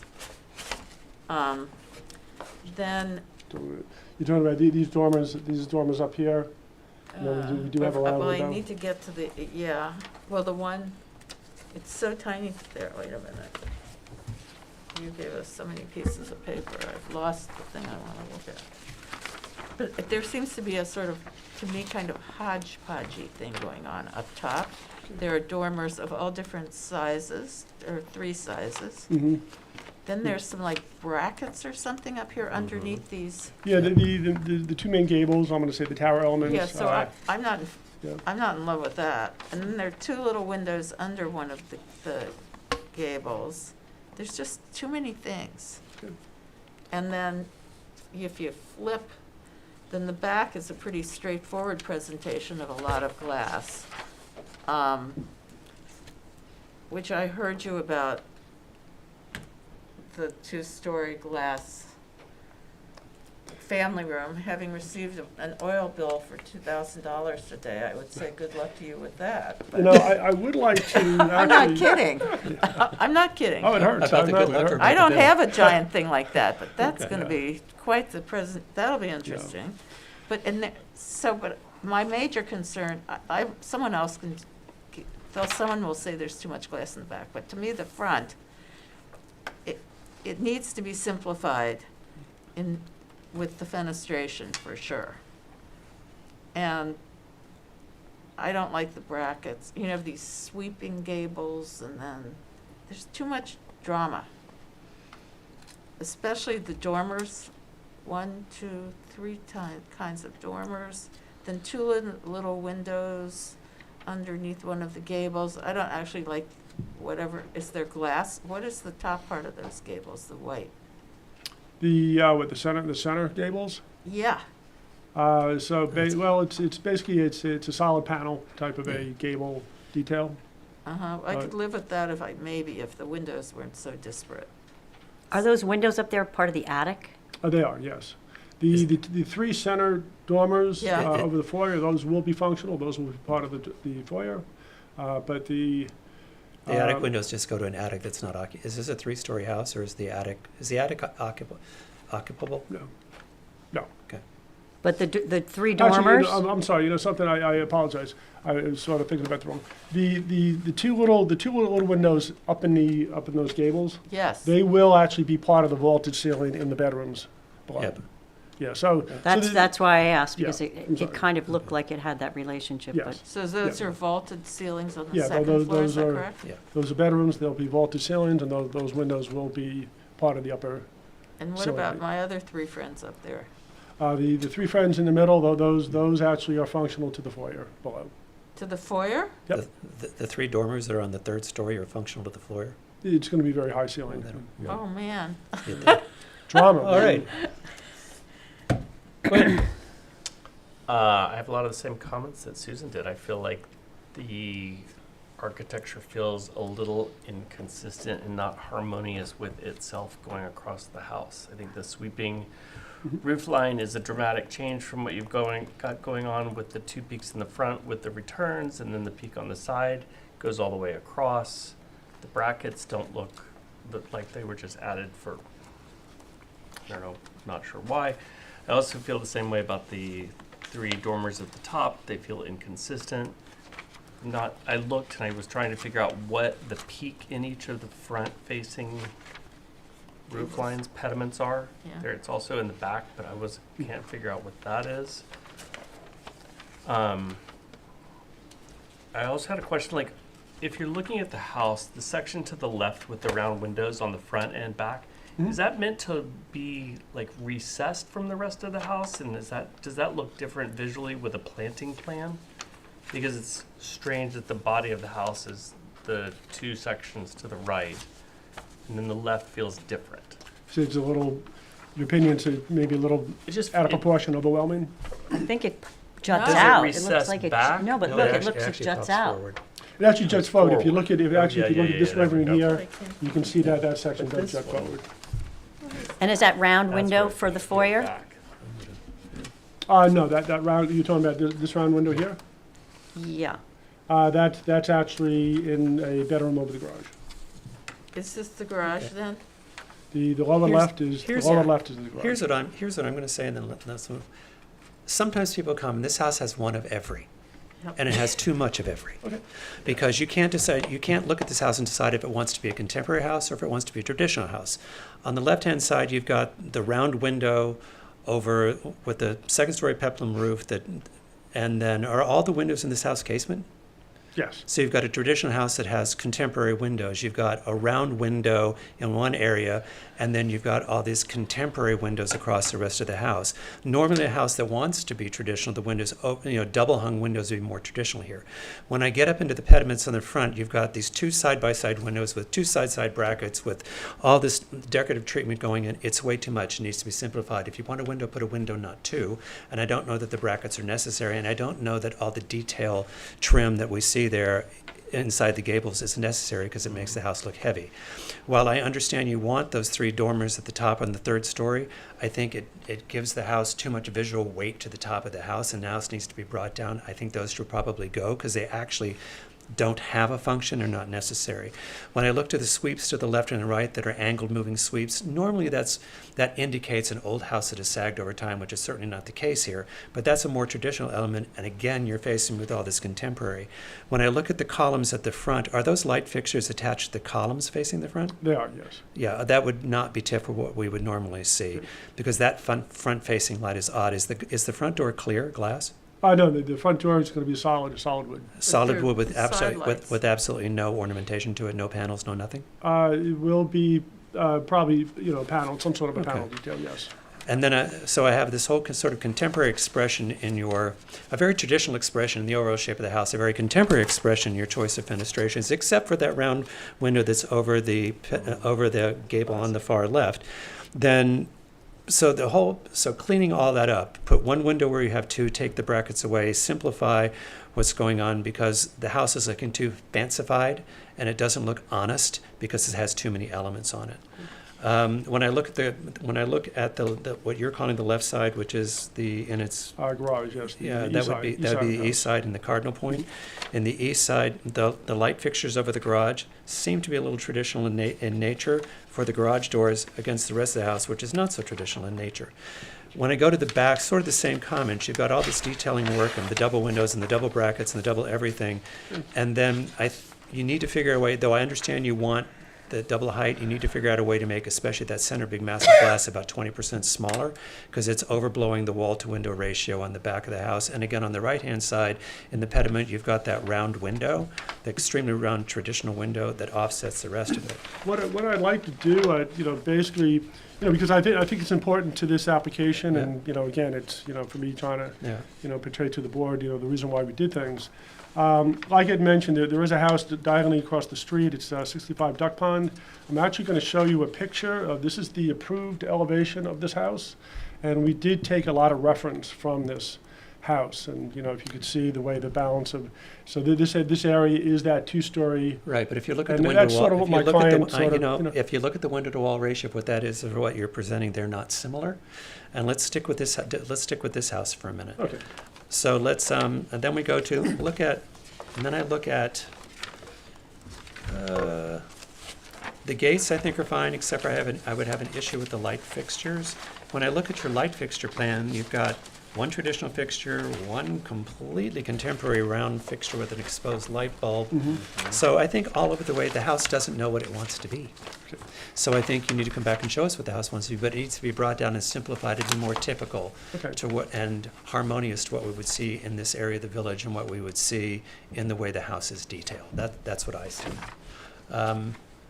Yeah, I think you got some really good in-depth comments from Mark and the rest of the board, and I would just say that I think you had some really good comments about what the house wants to be and how your clients fell in love with this two-story family room and how you're building around that, and I really appreciate this photo here, where I believe this is kind of what the house wants to be, and if we stick with that, we will probably come back to simplifying all of these ornaments and detailing of the different kinds of pediments, and maybe simplify it down to your original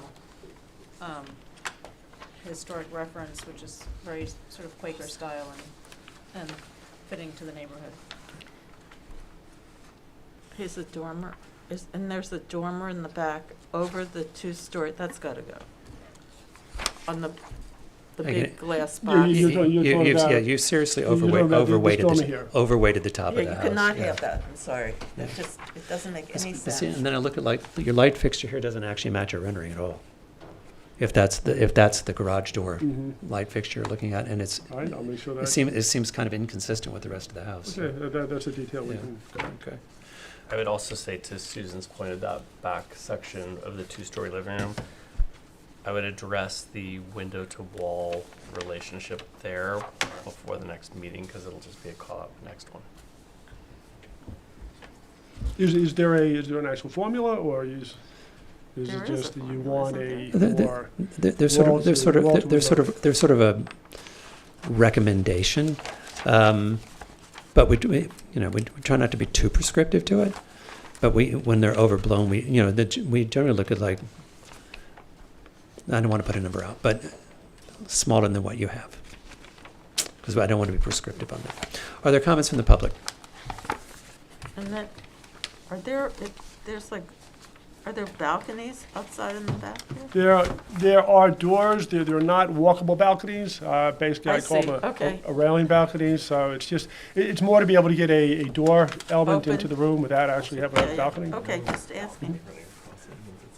But then, is this on the, I know it's a lot of feedback, but I'd rather have you. Yeah, I'd there's- rather have Oh, you. no, no, I'd rather I- have I- you leave here knowing exactly wanna what go we back feel to my about client everything with, versus And then- versus having to with come back as many recommendations. times. So. over, hiding in the shadow on the, I have no idea, the right, in the back elevation.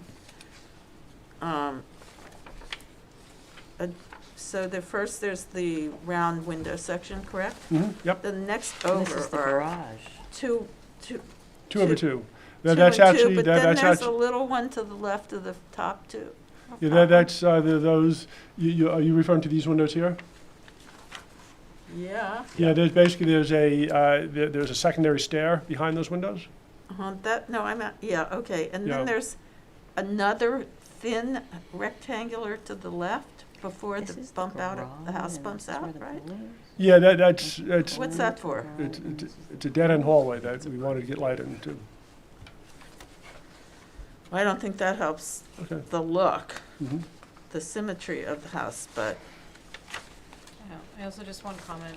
yeah. In terms of trying to be Yeah, I mean, helpful it's for neighbors. Nina, can you pull the mic is over? this stripe here, it almost looks like it's a insertion of this big hole.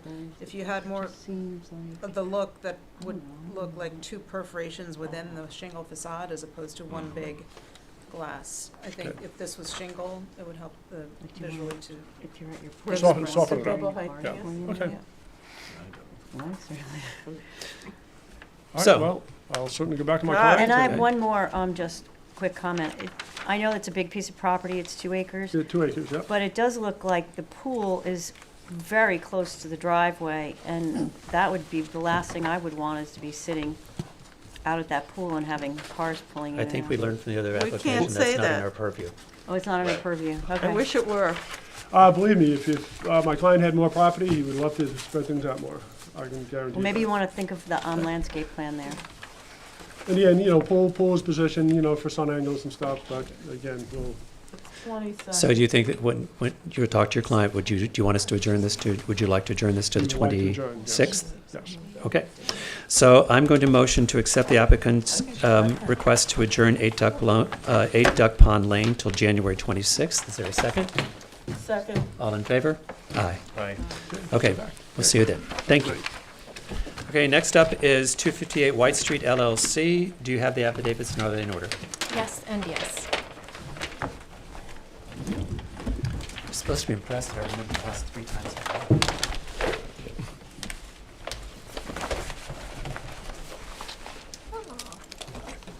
Thank you.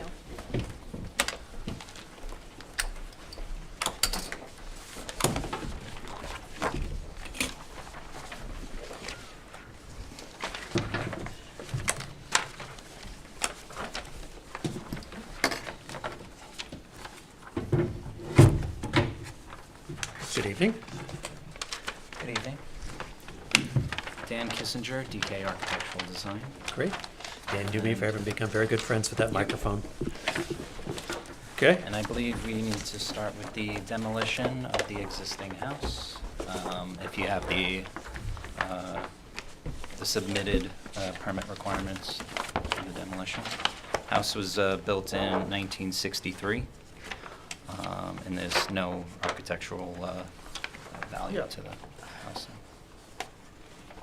I still like it. I still like it, but is it a house that you would landmark? No, but, Okay. it's just I wouldn't changes- landmark it. It changes everything when every Yeah. little house like that goes. I know. But that's probably my era too, Yeah. It's funny When because was it built? three down, yeah. 63?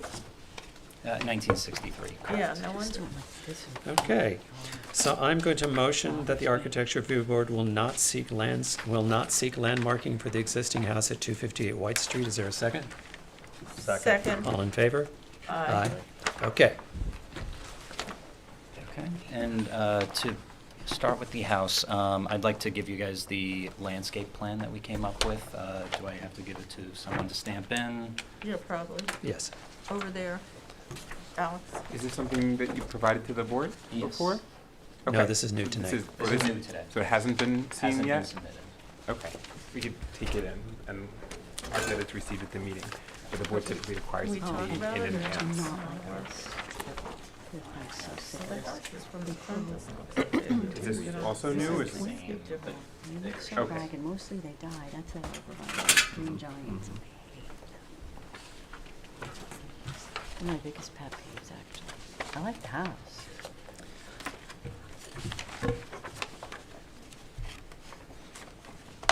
Okay, The to backyard. start with my spiel. The house is 2,865 square feet gross floor area. And we're going for a 2-story structure here, but in beginning the design process with this to try to limit the scale of the house, I know with the board, scale is a big issue with this, with the neighborhood and everything. So what we tried to do was limit the amount of square footage on the second floor. So reducing the second floor and adding it to the first floor. We have a first floor of 2,000 square feet, and the second floor is around 748 square feet. The lot coverage of this property is 3,394 square feet, keeping green space around 47.8%. Okay. Another way of trying to reduce the scale of the house is where we brought the maximum building height down. We're at 28 feet 5 inches instead of the maximum 30 feet.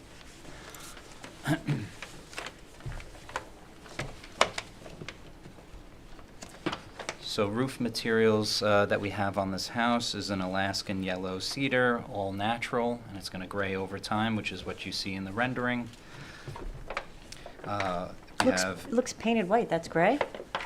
I'm sorry, that's the roof. Oh, okay. The roof, Okay, yeah, sorry. is natural. Okay.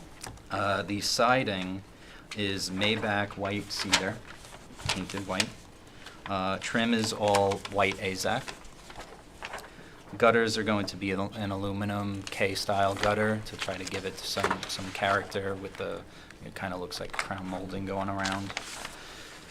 Windows are double hung windows, and we have a 4/1 mullion pattern, which to my understanding is pretty common in the village of Southampton. And we have our entry door is painted a different color to just give it some accented coloring. The color is going to be swimmingly blue, is what it's called. Swimmingly blue? Yes, yes. Because, like, Makes me say seafoamy indubitably. blue? What is, like, Makes me say indubitably. Okay. sorry. Yeah, so a lot of the mass and scale was brought down, reducing the size of the second floor. You'll see most of that in like the back of the house, the side of the house. Obviously, a stairwell leading to the second floor has to be a two-story element, which you see when you're looking at the front elevation. It's to the right side. That element had to be a two-story element to show the stairs going up.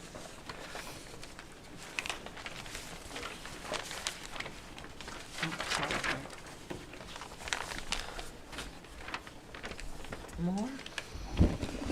Same thing, bigger. And we would be versions of open what you to already have. any comments from the board.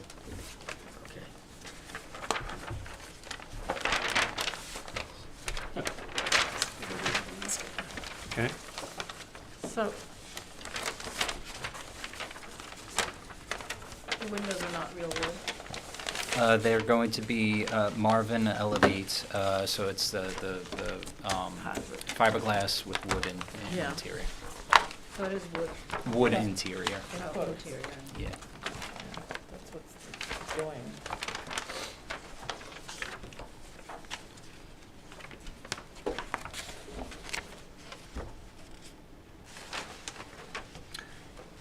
Board members.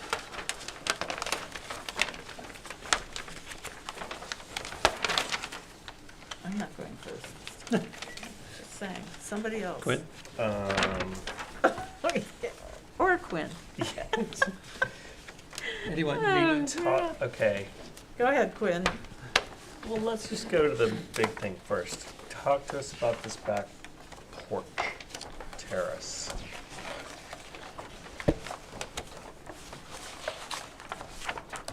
Front's pretty straightforward. Okay, so but then I get to the back and I have a big postmodern terrace. Thing. Okay, yeah, so the back porch was to bring some living space, just have a natural shingles on top. We're gonna open it up with some type of truss construction on the face of it. That's all open, there's no screening on that, there's no windows on this area over here. It's just all open to the But those windows look like they're right on the back section the same way. windows back here are matching the same Triangle. pattern. Yeah, polygon style windows. Polygon. Mhm. So we have a cathedral ceiling in the living space beyond. And then like none of these doors or windows have mullions on. All plain. You know, they're a little. You're consistent until I get there. Okay. And I would say the same thing about the bay window at the top, second floor, off center.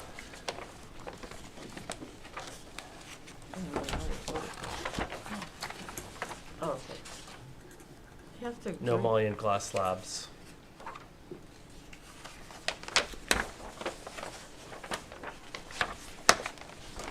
I do think it's a charming scale. I of the love the house front of that the feels house. Really, The front of the house just Yeah. looks like old school Southampton, and and that little side door, love yeah, that. yeah.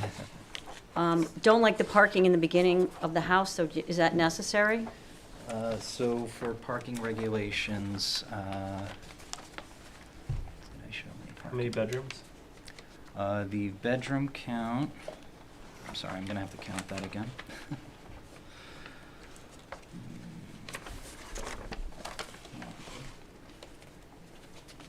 Well, here it is on this, there's 1, 2. It's got a garage, that's 3, It's not that big a 4. house. 6 bedrooms. What are So some in the just- bathroom? I mean, in the So the he has- basement? Yeah, So there's he has 2 in to the park basement. five- Two in the yeah, basement, five that's where, cars. that's what, yeah. Yes. What? No, that's right, yeah, because there's 1, 2, 3, 4, and you can stack 1 car, that'd be the 5th car there. Well, I love the front of the house. I think it really looks very iconic Southampton, but I agree with Quinn that the back of the house just seems to have a conundrum going on with too many different elements. I definitely think the bay window looks odd, just doesn't seem to fit in with the rest of the house. And It looks funny dated, that. yeah, like yeah, a add-on. dated, yeah. And what are these are doors, 3 doors or? So it's a 4-panel door system, yes. Oh, and it like all opens up? The 2 centers, the 2 center It's a slider. slider, so only the 2 panels in the middle slide to the side. Okay. That seems to be a little excessive in that tiny little neighborhood to have that much glass in the back of the house. Okay. Yeah, I think if we were to make it smaller, I think we would have to modify the truss design. Mhm. Seeing how's that truss design's It's a not problem. receiving favorable treatment anyway. Right. maybe- And maybe I that's all have we to can do. mention that your landscape plan looks like your arborvitae on both sides. I think that's really, you don't want to just stack one type of tree all the way along the side and not give it any space to grow. It can grow 60 feet tall, and it just becomes like a wall. And I feel like for that neighborhood, you don't want to just wall everything in. So I would say look at something else for landscaping, other than arborvitae. So the existing hedge that's on the west side, it looks to be about 6 feet tall at the moment? I'm This- sorry, I That sort one. of gave you guys every. Here, this one, Carol, sorry, that one. So that's the existing hedge between you and the neighbor. That's about, looks to be 6 to 7 feet. Yes, I believe we're keeping that hedgerow the way it is. Looks in good shape, so.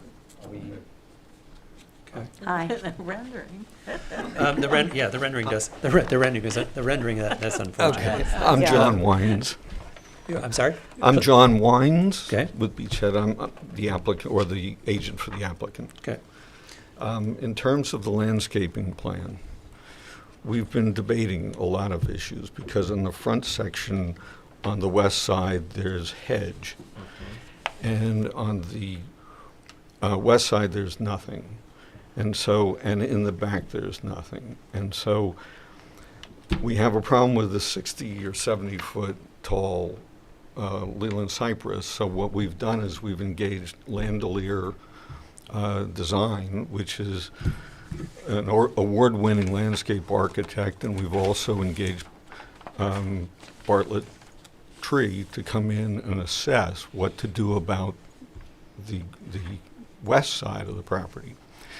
And in the meantime, we're using Daria with Landelier to try to find the right mix of plantings in order to get some privacy on the property without walling it in. Mm-hmm. We did another project around the corner successfully, and it's a real battle to try to find the right mix of privacy. So what you see on there is a preliminary thing with arborvitae, but we actually have You have existing hedge. Yeah, we yeah. have That is the big thing he's talking about. Maybe that's all the way in here. And so that's going to be We in have the a way of this driveway? list of plants that are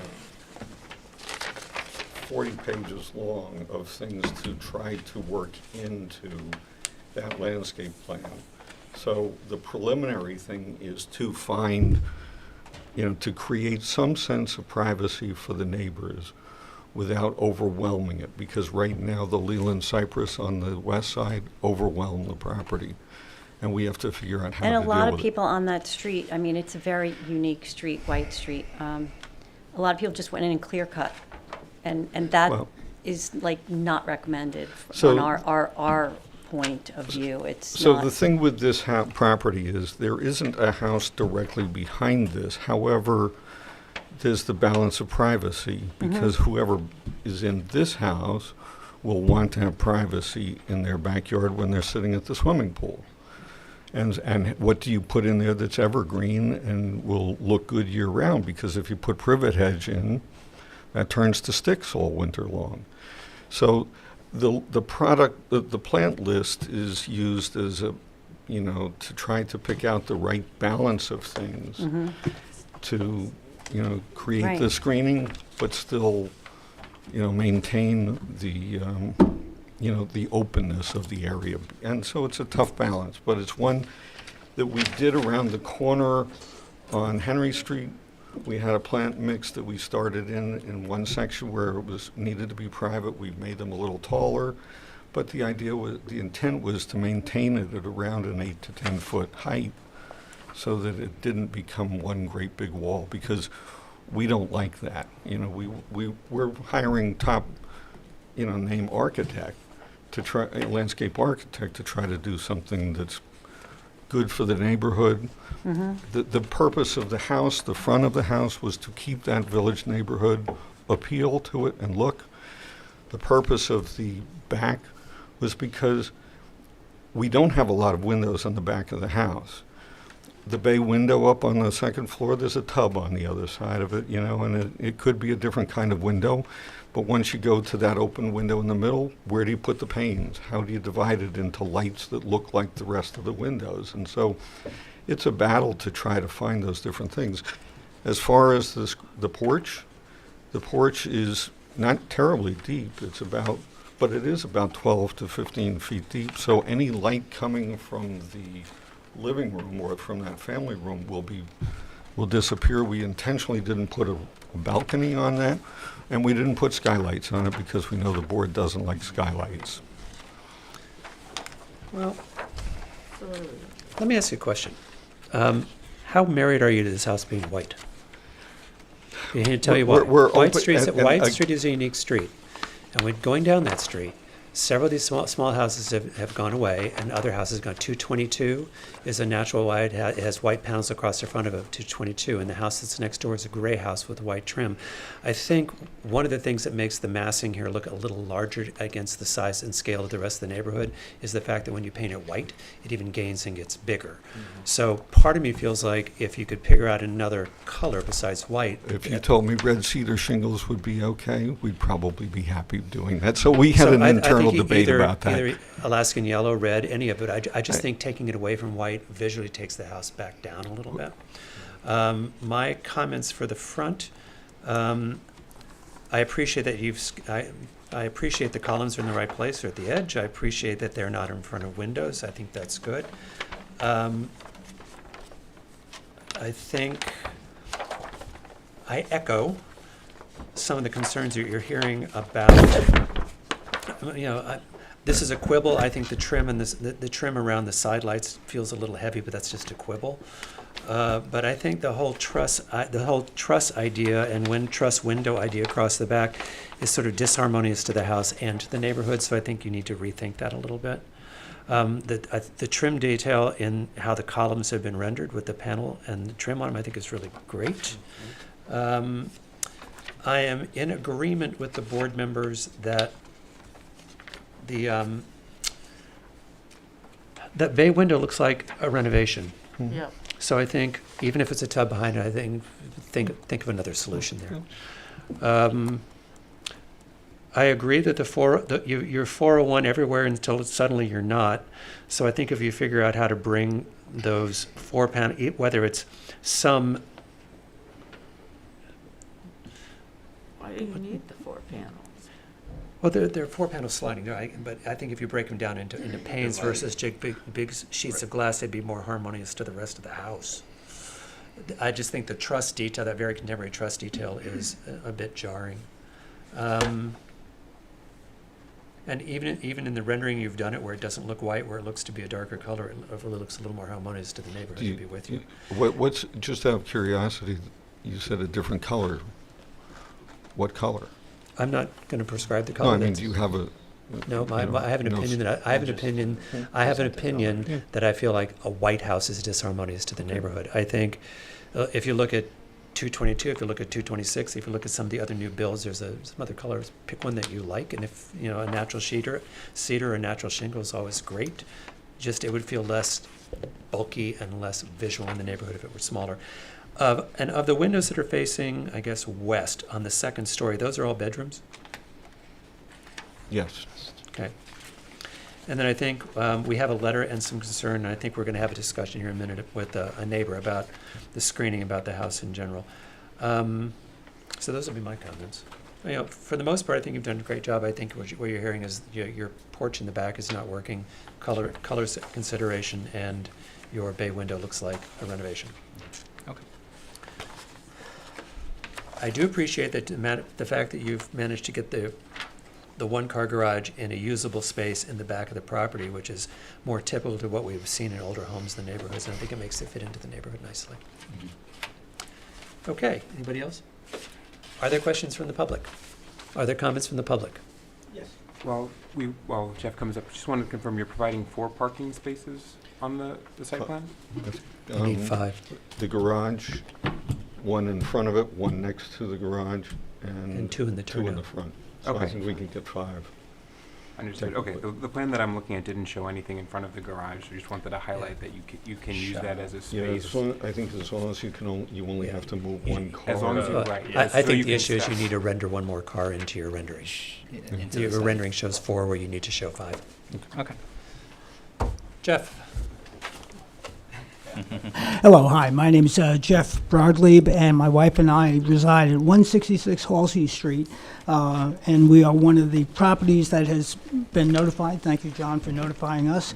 And this is a street and neighborhood that is in transition, and both the board and the applicant have recognized that, and I appreciate that. My 2 concerns are with scale and screening. Some of those issues have been addressed this evening. I think Mark's suggestion about changing the color from white to natural shingle will mitigate the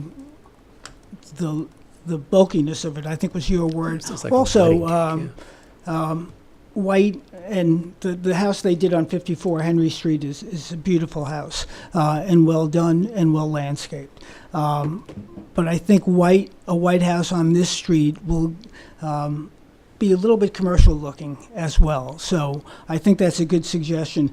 I know Dan spoke to his concern about the scale as well.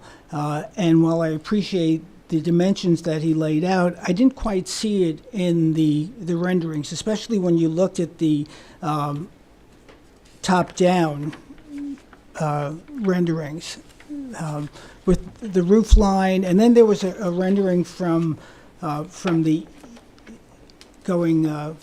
east looking south. There was a rendering, and it looked like the dormer on the east side of the house came out. Now, maybe that was just a fact of the rendering. Do you have that one, Dan? Or I should speak to the board. Does the board have that? I think that is a factor of the rendering, Jeff. Yeah, it might very well be.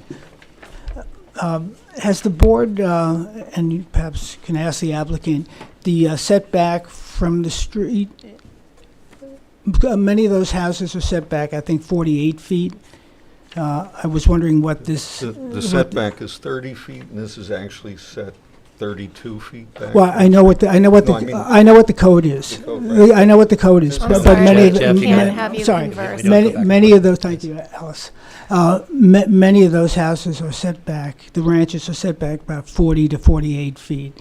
So, in terms of mitigating the scale, maintaining that setback beyond the 30-foot required would help mitigate the impression of being heavy to the street. So I was just asking the board if they were aware of what the setback is. I don't think that's. I think they're aware that this, We were just told. I think they're aware that, yeah. No, wherever. I just wondered what it was. It didn't come up in discussion. So what is the setback? We're not supposed to be discussing that, actually. It's a. Well, how a property is placed on this street Turns out is, Alex. has an I think impact Jeff on how I- it Jeff, scales. I I'm think not what's- saying you can yeah. regulate it. No, I think what's, No, what, I said pools and tennis courts aren't in your purview. Right. I think what's relevant here is. I was just curious. Alex, I'm if- asking the hang on, question. Alex, the setback would be 30 feet, correct? That's the minimum front yard setback under the zoning ordinance for Right. a primary dwelling. Okay, so. And I was just asking what the setback is on this particular, of this it's 32 structure. It's 32 feet. 32 feet. Right, and the existing house as it currently stands is at 48.6 Right. based on the survey. That's what I was That's saying. true. So, one way to reduce, if scale is concerned, one way to reduce scale is by pushing it further back, so the perception to the street would be less. So, to the extent that scale is a concern, I would ask that the board and the applicants consider perhaps moving it further back. And that would also address Jane's concern to some extent of the presence of the parking. The parking would still be there, but there would be more openness. And in addition to more openness, there would also be the impression of less scale because the house would be further set back. Be that as it may, something for the board to consider. The screening, there was not a landscaping plan that was submitted. I'm glad the applicant has done so. Again, on Henry Street, they did a great job of landscaping, beautiful laurels in the front. So I'm sure they're capable of doing that as well. In my letter that I submitted, while there's not a house abutting it, but there's open space. This was all farmland. And when it was developed in the 60s, all the properties, in fact, the 3 or 4 properties behind this to the south, were all left open. So there's a clear shot with that. And in fact, I think one of their pictures that they submitted from an aerial view shows that it's all open. So 2 things. One, the rear is visible without screening.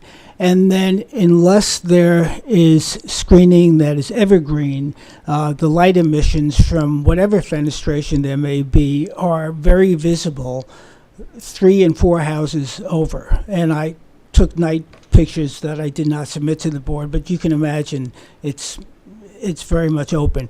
So I'd like to have the opportunity, and the board has just received a landscaping plan to be part of its submission. And I don't know what it is, so to the extent that that's going to be available for the public to look at in the file. We will put it in the file. Yeah, and then that way the neighbors can also have a shot at looking at it. So. Okay, thank you. Thank you. The one comment I'll make that I'm appreciating is you seem to be aware of the screening consideration the house needs, and you're still investigating a little bit to figure out and you're asking the right people what the right answer is. Right. In the meantime, we will put the landscape plan into the file so the neighbors can take a look at it. And if based on your investigations it updates, you will update the landscaping file, and that'll come into the plan as well. But you need to get that in by deadline. Yeah, before. Right, Alex? By the Tuesday at noon, in hard copy and digital. I'm sorry, For what day was it? a Monday meeting, it's the Tuesday prior Tuesday at before. noon. Yeah, so for the 26th, I believe it's the 20th. And we also will need a digital copy of what was submitted tonight. Correct, okay. And the one thing I think I would ask is not a requirement, but I think you've heard a neighbor's concern about depth from the street from 32, and just I would ask you to think about that if there's a possibility. That creates a dilemma. Right. I don't think you have to answer it tonight. I'm just asking you to consider Right. it. We'll talk about it. And in the meantime, we should also do our research to find out for the new houses on the street, 222 and 226, what the setback for those houses are, because as this neighborhood's in tradition, things are changing, but we'll figure out what that is as well. Another So- consideration you and the board may want to consider is the board has sometimes approved front yard parking like that when it's required by code as geo-block pavers, and that will also increase your green space requirement because that counts as 50% towards green space. Thanks So for adding that. So something to think about as you're amending your landscape Yeah, plan. it really does change how it looks. Yeah, it's Yeah, huge. it makes looks- a it looks huge more difference green in- and- Yeah. Okay, so you've heard a lot of comments. Are there any other comments from the public? Okay. So would you like, can you be ready for the 26th? Yes. Okay. So then you'd like us to go to the 26th? Correct, yes. Okay. So I'm going to motion to accept the applicant's request for adjournment for 258 White Street to January 26th. Is there a second? Second. All in favor? Aye. Okay, thank you. Thank you. Okay, so next up is 29 Corrigan Street. Do you have the affidavits and are they in order? Yes. That's 4.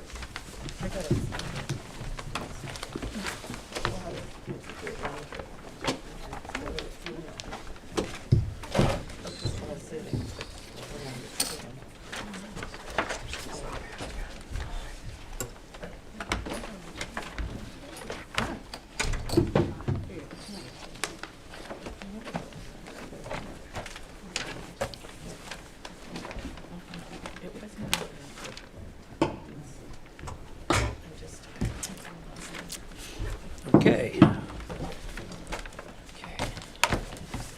If you'll introduce yourself, please, Yep. sir. I'm Zach Clanahan. I represent the client at 29 Corrigan Street. Okay.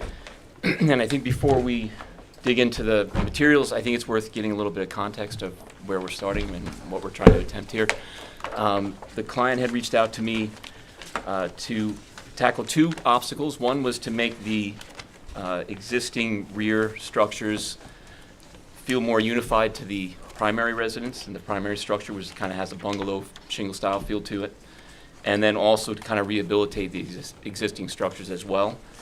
And then on top of that, also make it more kid-friendly because they have two small children. Okay. And so they're attempting to, if we go to the next page here, in the ARB package,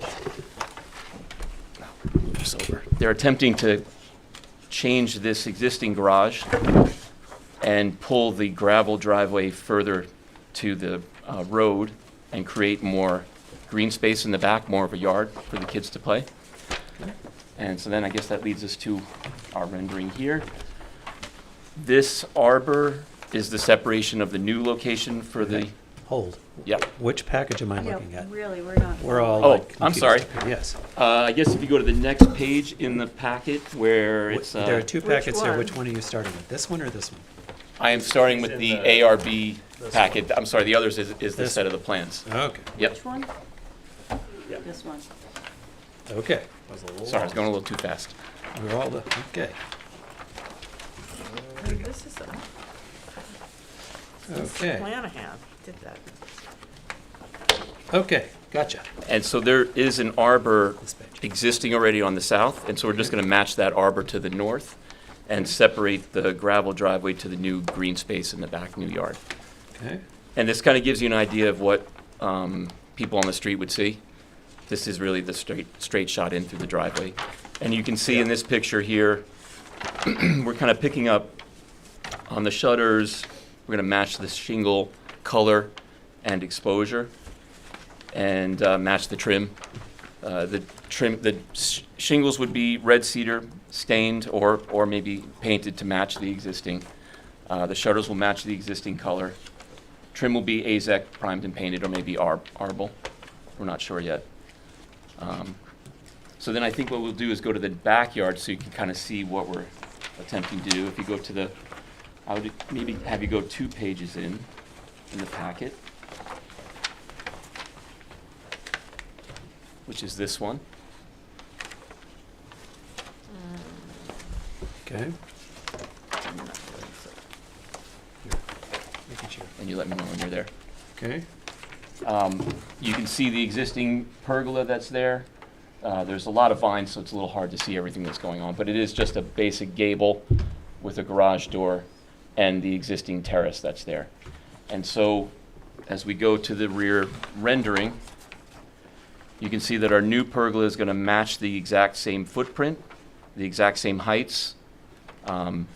We're going to match the same roof line. We're not changing the shell at all. You can see we're adding a pool, and it's a wading pool for the kids. It's 4 foot deep. And so it kind of creates a challenge for circulation. So we're adding this deck to the rear from the main house so that they can circulate around the pool. And there's going to be a door here and a bifold door here so that anyone visiting or the children can circulate around the pool. How do you fence the pool? How do you fence the pool? The pool fence is a good question. The pool fence is what I was just showing in the previous rendering. That is the pool code fence. I'm actually wondering where you put the child fence around the pool. Well, there'll be pool code sensors, and there is also a retractable cover for it as well. And I'm sure they're going to put one of those motion sensing pool I think you have alarms. You gotta talk to the building department about this. As far as pool code fences, there's a pool code fence on the south and on the north. But I would suggest you talk to it could just, before you get going, because it's not a negotiable thing if it's not correct. I can show it to you on the site plan if you want. No, I just think there might be other rules about it that have to do with how that's all positioned.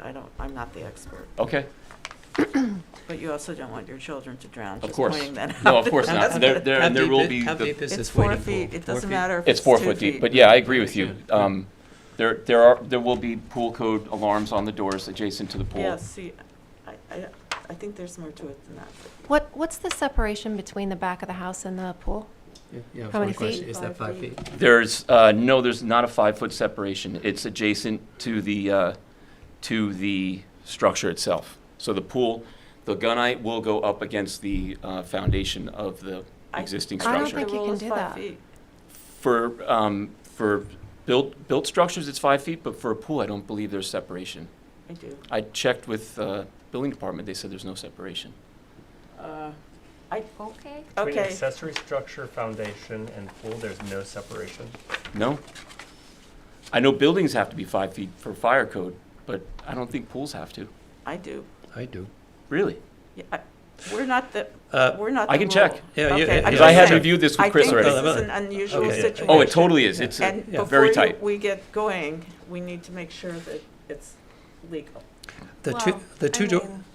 That's on the building department. Yeah, that's the building No, department's but job. I had already done a The, peer review with Chris. But my question is, the two windows facing the pool on the pool house, those are not operable doors, correct? Those Correct. are just windows. Correct. Those are fixed. Okay. Yes. Because And they we can get get to that in the plan if you want me to go to the plan next. Okay. But I thought it was good to start here just to but see why don't how. we, okay, why don't we go now to the plan and go elevation by elevation? Sure. 'Cause I do think Alice is correct. You have to be 5 feet from the structure for the pool. I'll check. I'll double Yeah. check with Chris. I had done actually twice we met on this one. So Okay. yeah, I can check again. Okay. Well, my pool's pretty close to my house, and if it rains cats and dogs, you have to think about where the water's going. Just saying. Definitely, this is. I have a a lot of the pump. pool contractors already have been like, Oh. hey, this is not your normal pool. Oh, This okay. is not going to be, an easy Yeah, install. no, there's just for stuff sure. like that. So this walkway that's attached on the back of the house is 5 feet deep, 5 feet wide. Oh, The deck. The deck. Correct. Okay. Yes. Yep.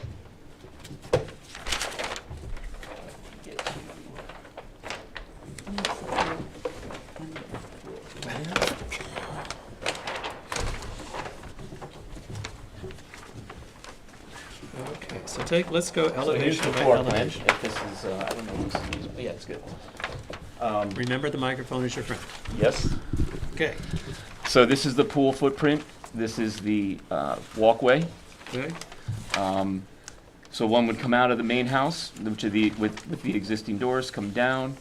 There's going to be Can you two. go to the elevations and let's just Sure. walk around the Oh, outside yeah, of sure. this house? Yep. there's a lot of pieces of paper.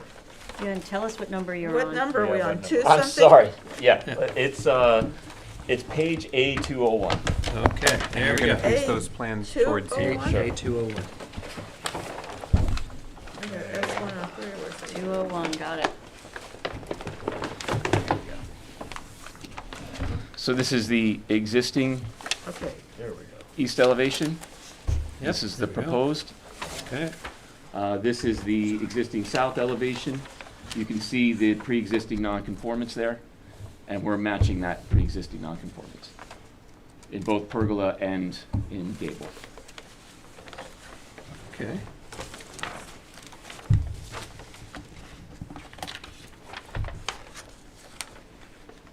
Okay, on A202. And then A202, you can see the back of the existing, and then the proposed, and the pergola profile. And So then, you're really just cleaning up the back and putting a walkway across it. correct, Okay. yeah. We're basically maintaining all the pre-existing nonconformance. Good. And here to your question, Susan, this is one of the pool code fences on this side, and we're matching it on the other side. So that is a pool code compliant fence on both sides. So that does help mitigate movement back and forth. But I get your point about the kids circulating from the main house. I know they're going to be conscious of that. Uh-huh. It's just fine. Like, I'm not supposed to. I don't think it's something you can ignore, that's all. Having child myself, I agree. Yeah. Okay, and there are no changes to the front or the, Nothing to the main house. okay, so all of your changes are on the west, are on the west elevation? That's correct. Wow, you are tuned in. Okay. All right, board members. I have to dig my way on. The west elevation is page A202. Just trying to focus on the right elevation here. This is the west elevation Print is so small. How about, in the corner. Do we know the age of this house? I don't know the age of the primary house. I think the garage is a newer vintage than the main house, just based on the detailing of it. Mhm. were there any houses on Colgan Street? When I originally looked at it, I didn't realize there was a pool there. When I just was skimming the plans, and I just thought, how odd to put this modern-looking, just like straight deck in the back of the house, Oh, not okay. realizing that there was a pool there, and There that was was the water in reason it? for the Right. deck. Yes. Right. And the gunite edge goes right up to the edge Yes, of the and deck so I didn't itself. realize that, and I was just like, this is kind of odd. Why would you even want that to Right. run along the back of your house? Right. But Well, didn't we see that? Yes, we saw a plunge pool that went into the U of a very small lot on, North Main Street. no, Oh. I'll think of it in a minute. But it was that Lucy house and had a pool right in the middle of it. It was all up against the windows. I don't remember that.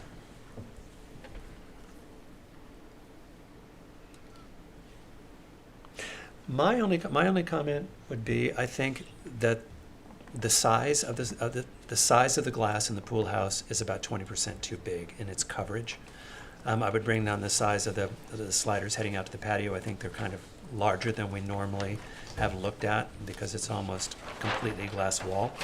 And, So and I'm- just so I'm clear, which, on the pool house facing the patio, the big one, the sliders. these four here? Yep, the gang sliders seem almost wall to wall in the rendering. I'm talking about that one right there. Oh, the ones to the south, Yeah, okay. the ones to the south. So that is a bifold system? Yep. So they would stack all the way to the Yep. back? I think that's wonderful if the overall, but they need to be brought in about 20% in scale. Okay. And I don't care if they stack back or not. I just think what you have is an entire wall of glass. And what the other kind of buildings that we've looked at, we've not approved things that have that much exposed glass. And then I think when you scale that back, you would match the scale by bringing the windows down, facing the pool, just equal proportion. I just think that to me is a little large. Other than that, I think for what you're trying to do, I think it's successful. The pool situation's unusual, but you're just trying to push it into two existing structures is what you're trying to do without having And to also the move pool them. setbacks. And the They're pool- right up against the and setbacks. pool setbacks. Yeah. Would you be okay if I just go to a 4-panel and just leave one side shingled there to stack it against that? Would that What I'm help? telling you is, this is just my opinion, and the other Yeah. board members have their own, but that entire back wall is wall-to-wall glass. Right. So if if it comes in 2 feet on either side, it's not even so much the height as the width. And Okay. bring the height down. So he's saying he would take It would a reduce quarter it. of it away, is that correct? I'd take one of the panels away, so Right. that would be 20% reduction if If that's that okay. works, that I- works. I And then, and like that'll, how it looks, that's yeah. my problem. But Okay. okay, I don't think it needs all of it. okay. Yeah, I think think it they'd be looks- fine with losing one of the panels. It's still Yeah, enough circulation. Actually, I think Yeah. it looks good, like the overall, it's kind of a wow effect, but I think you might look to the original house and it has a certain charm to it that gets lost on a wall of glass. Understood. it's pretty amazing. Yeah. It was it was a challenging project. I would It say. was. You think? How many pool companies have you interviewed? Oh, no. Minot, And how many are willing to look at it? No one. Yeah, because this is I tricky. guess I can't name names, but No. there are several that are, Yeah, don't are bidding name on it, it. Mike. Yeah. I need number, not names. But I was like, because you're right up against foundations of houses and one thing and another. But That has been, Delandro's doing the engineering on it, so they're coming up with the structure and how to work. okay, and I guess what you're hearing from the board is just a suggestion. You go Sure. back one more time to the building department to make sure Yeah. Yep. that you're totally Straighten it that you're totally within code before you start building. I will check that. So the window adjustment would be my one comment. Anybody else? Anything? I'm down with the window adjustment. I think it's cool. Okay. Yeah. But I think Certainly curb appeals. you've managed to get it on. Then curb appeal would be great. Yeah. Any comments from the public? All right. Do you think you can bring a updated version by the 26th? Definitely. Okay. And just so I'm clear, you're okay with these four facing the house? You just want me to take this one panel off of this one, right? I just want to make sure that I'm not missing that. So the east view looks good. It's just this one you want me to decrease down? Okay, so I'll make one panel disappear. All right. you. So motion to accept the applicant's request for adjournment to January 26th for 29 Corrigan Street. Do I have a second? second. All in favor? Aye. Aye. Great. Thank you very much. Thank you. Next up is 234 Wickapog Road. Do you have the affidavits and are they in order? Yes. Here we go. 5. See, that's the guy who did that thing on. He took out the back of the house on, like by White Street. It's not Cooper's Farm. Oh. There was that thing. This is the guy who fixed that. That's amazing. Cooper's Farm. No, I'm thinking of the house I'm thinking Oh. about. You remember, I didn't think about it. It's John Bennett's. Thank you. Have a good night. Thank you. Wife owns the house next door. Oh, It's Good a little house on evening, the corner. Lori Fontana It's an from old-time McDonough and process. Conway Architects. Evening. Good evening. So the project before you tonight is to add a new front 5 foot by 4 foot, 5 foot 4 inches front porch to the left front of the house, and to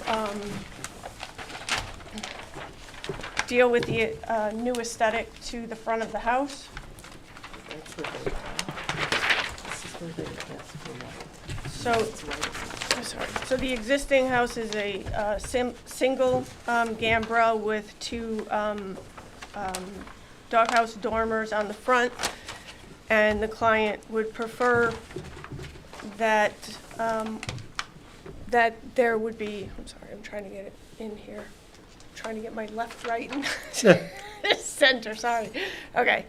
The only thing that's changing on this is a reconfiguration slightly of the existing gambrel. The bay window stays.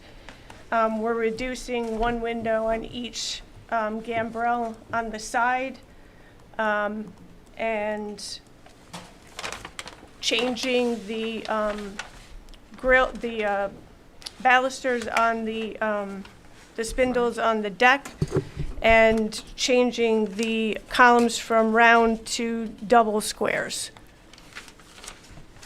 The house. And you're changing the color of the I'm- house. and proposing the house to change from natural to a white with, what is the exact term? Delicate white by Sherwin-Williams, and with white trim and black shutters. and tricorn black shutters. So, wasn't this before Yes. us not long ago about the But not color? with me. July 14th, it was in Yeah. front of us. Yes, it was. I went back and looked. It was. Yes. That's why So, I what's, mean- what was previously approved is shown below, and what the new proposition is on the top. And that was previously approved from another architect? Correct. Okay. So the only thing is you're changing is the front, the north elevation?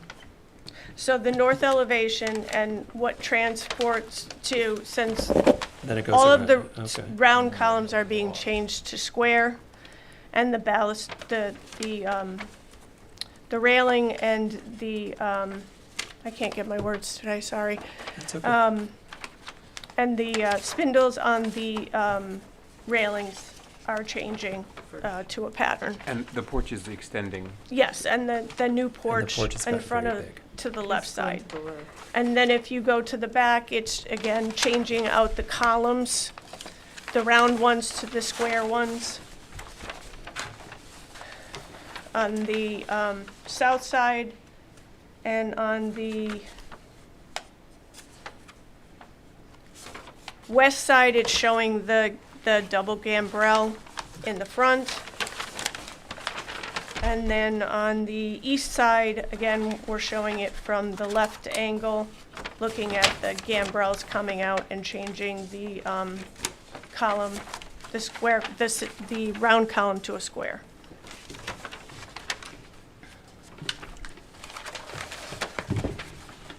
Okay, board members.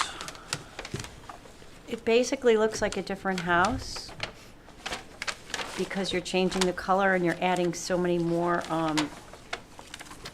details that it just seems to me that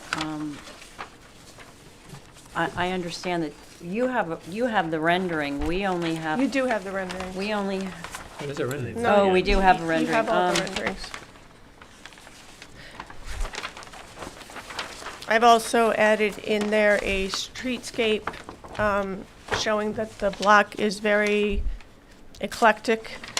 There's also 3 other houses that are white.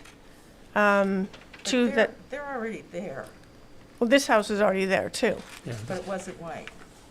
It No, was they ca- changed. they No, came- it was not. They came and asked for white last time, we said no, and now they're asking for white again. Well, guess what? Okay. I have no Is it- idea is what it, happened in the past. When I look at your, actually, the drawings, the elevations, the shingle pattern that's in the, Oh, it's diamond is pattern on diamond, the but top. when I look at your rendering, it almost looks like contemporary parquet. Is that just a, is that? No, is it's that the just a- rendering. is that- It's diamond pattern. Okay, that's a result of the 100%. rendering. It's Okay. it's the rendering. I just went through all my. And are the shutters operable? This house already has existing shutters. We're just continuing the same shutters. They do have the hinges on them, and they will have the tie backs. Okay. My first comment is I don't think the house works in white. I think it gives it too much presence, and I think some of the changes we can talk about, but I think the one change that I find difficult is the house being white. For the same thing, I think it takes too much. I think it takes too much focus. It brings the house forward, and I think it, especially in this style of house, a natural shingle house, which is what was approved before, would be more appropriate. As for the overall change, I don't know that I have a whole lot of issues with the overall changes. Really? It's kind of fancified a little bit. I Yeah, think there's a whole lot of detail going on with the railing now. Yeah, which, And the railing and and- the dentils and the and the- harlequin. Yeah, there's a little one of And you're everything in there. adding 2 gambrels here? I think I'm on to the previously approved. I don't like this. I think it's too grand for a small house like that, white, everything. Just for the record, this is an image of the street, which has fully matured hedges. No. So the but view from the street is front on. minimal. Well, no, that's not true. That's, I don't believe that. All right, Well- I think folks talk about the So I think if they want to make, what is the goal to make it bigger, bolder, more? And The if client that- would and like a grander feel to the grander feel. house. But So- the presence of the house, it's not a big front. Right. So to me, it just seems, it doesn't work, that's all, to So the me. previously approved drawing has a purity and authenticity to the style that I feel like might be a little overblown in the new version. With the multiple shingle styles, the added dentils, the change of railing. You went from like very, very, almost too simple, I don't want to say too simple, but very simple to very complex. It wasn't just one or two changes, it was, I think, a overall change where it's just now a different house. And to get more impressive, there's ways to do it, maybe without doing so much detail. Maybe it's in scale and volume, which is what you're addressing with adding the gambrel roofs left and right. Correct. Is it the 3 gambrels, or is it the? I think it's the detail within the 3 gambrels, because you've got diamond shingles at the top, Okay. then you've got a whole series of molding, and then you've got Fancy railing. then the railings, the sort of almost Chippendale railings Yep. is a lot, and when you double up all of the columns, and suddenly the columns become very heavy across the front, is what I'm hearing. Mm-hmm. So even if you want to move them to square, single square is different than double square all the way across the front. Understood. And I think that if the railing can be simplified and the detail work at the top of the pediment, at the top of the gambrels might be helpful. It also got a kind of massiveness Yeah. that And was the charm of the previous, was that it had a dignity that was for its size. I actually Understated, think yeah. for its size is part of the problem, scale. Yeah. And that's lost. Massing, yeah. And it's in a sensitive place. It's in this historic farm district. If one column suffices, the idea of putting 2 columns is just,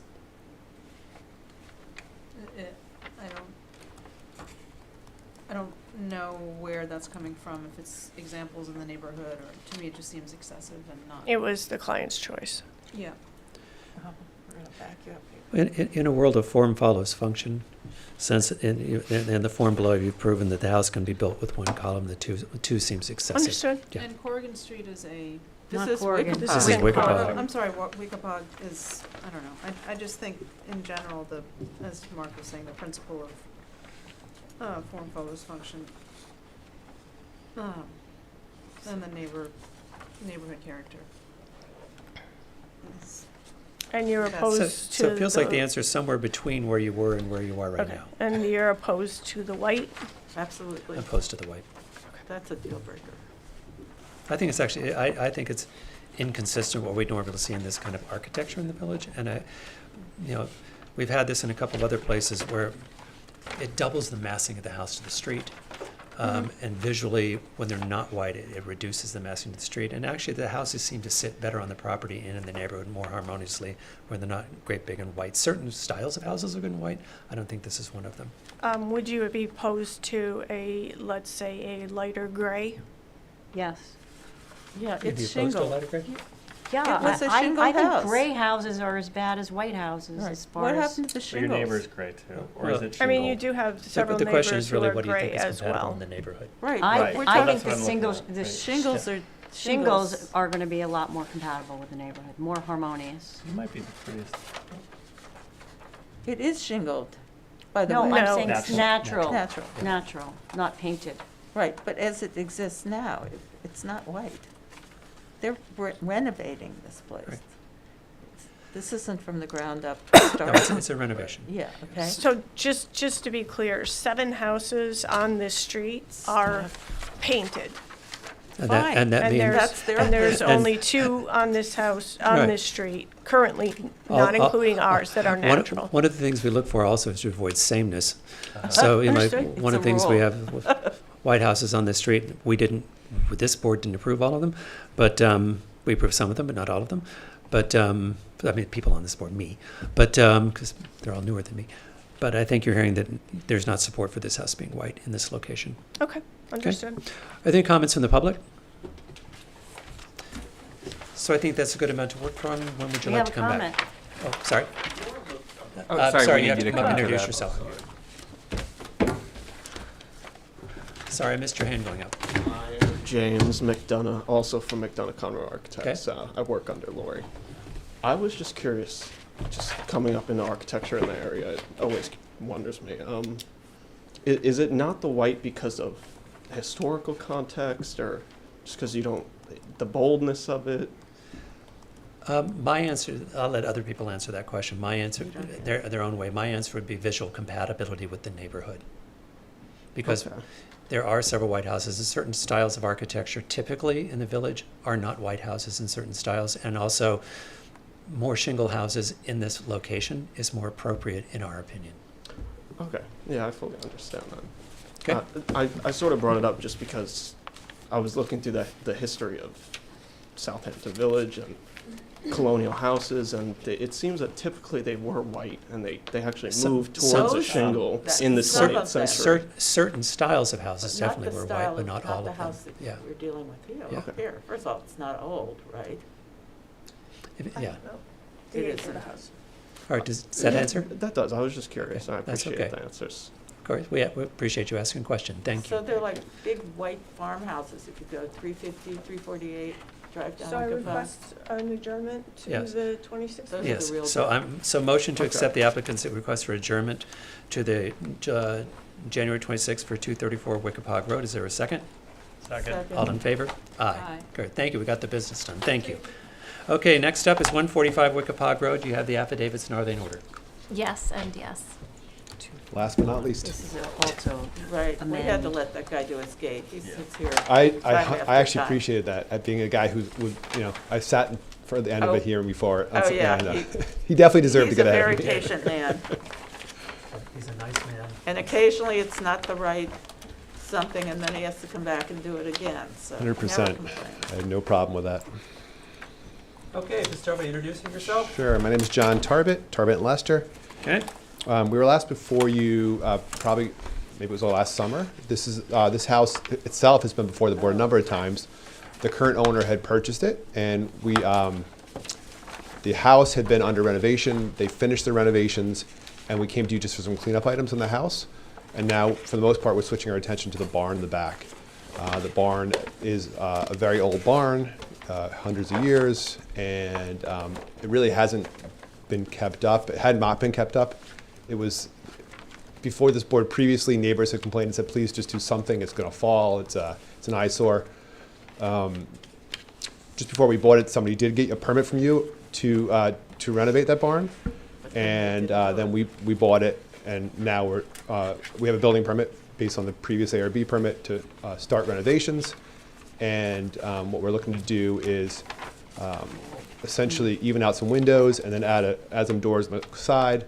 Are you talking about the barn? Yeah. Oh, I meant to mention that I have Jeffrey Fine, the architect, with me on Zoom. Okay. Just want to make sure he can get in when it's time. He wanted to walk you through the plans. So what was the historical? Do we have No, to wait a go minute. over this again? Here, so did we? If memory serves, this was one of the oldest barns in Southampton, and when this house first came in front of us, the requirement was to renovate So there's- and maintain and preserve the barn, and think it was it's a- taken back. I Or is think that- that's is a that the house- different Is that the house. house next door? This might No, be it's this might be farther this down. house. Oh, okay. It might be this house you're It might talking be about. this house? Yeah, I read through all. I wasn't part of it, but I read through all the records, and So it there's sounds. another one farther east that also has a barn in the back? You did have a 2022 historical report. We did it, where's that? Sally, what's her name? Oh, Sally's, Yeah. yeah. Yeah, she we weren't part of the application then, Was there but, another structure that was torn And we down on don't this have that property? Yes, there was a boathouse. There was a Yeah, boathouse. A former boathouse. That was torn down on that this was property. The board allowed to be taken down. It was between the house and the barn. That's correct, yeah. But we spent, Right, But we right. spent a lot of time in the barn. Correct. Finding at the the original wood, rafters because or whatever. it's in fact one of the oldest barns in Southampton. So now what? Okay, glad that you're not tearing where it are down we, or I mean, requesting if you it. look at the pictures in the historical report, it was falling down in the 1980s. It was Oh, in yeah. really, really bad Well, when we shape. walked through it, it was falling down, but a lot of Yeah. restoration work was done as part of this project. Yeah.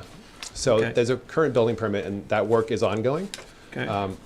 We did want to update it a little bit, and we took inspiration from the report that Sally put together in 2022 to try to propose something that would be acceptable. I really think it's probably appropriate to have the architect walk you through those plans. Yeah, if we do it too. was, So are we only looking at page A204? I'm going to have the architect Okay, confirm that.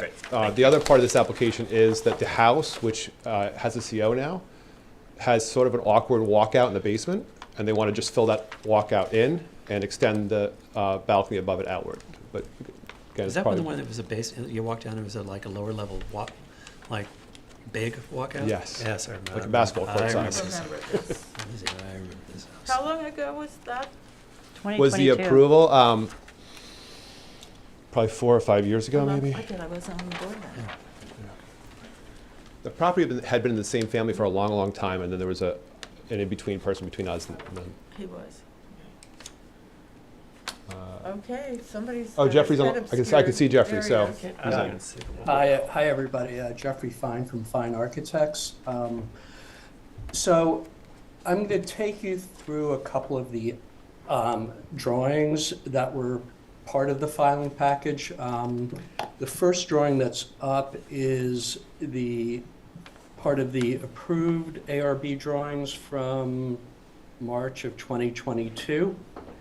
And what we're proposing for this is basically adding 2 windows on the south elevation, which is the elevation facing the street, facing the main house, and quite a distance from the street, and it's really not very visible from the street. And I'm going to sort of change the screen in a moment to show you the proposed elevations, but basically on the front facade, we're adding a matching 6-light window and a matching 2/2 double hung window over at this side. Then on the east facade, in this section, we're adding 3 folding glass doors, each with 6 lights, and the same 3 folding glass doors on the north facade in this corner. Let me switch to the next drawing.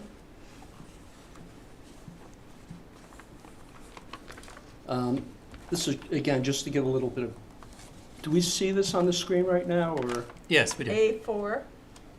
No, T002. No, we see A4. Okay, let me, You have what you're looking at is what we're looking at, Jeffrey. It says A4 on the bottom right. yeah, let me change the image again.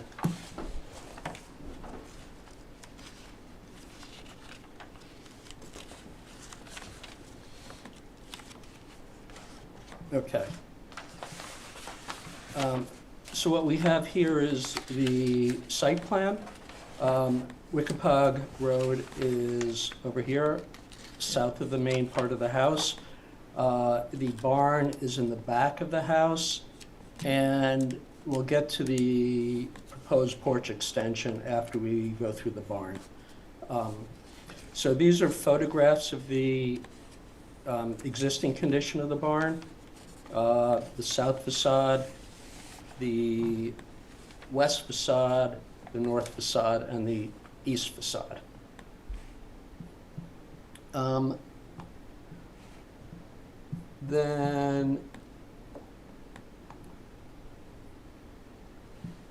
I'm going to switch screens again.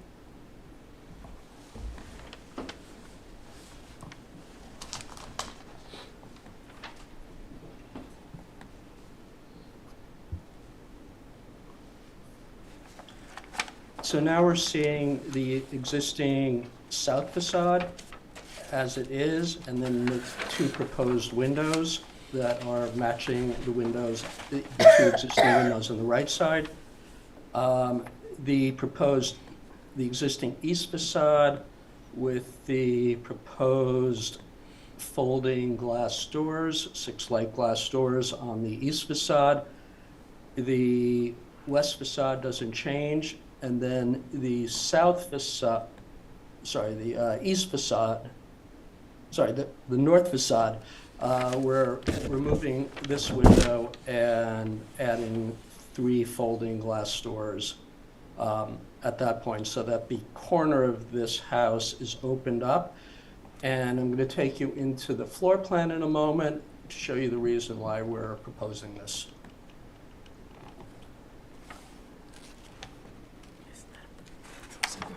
There were like 3 bays on the inside. There was another one.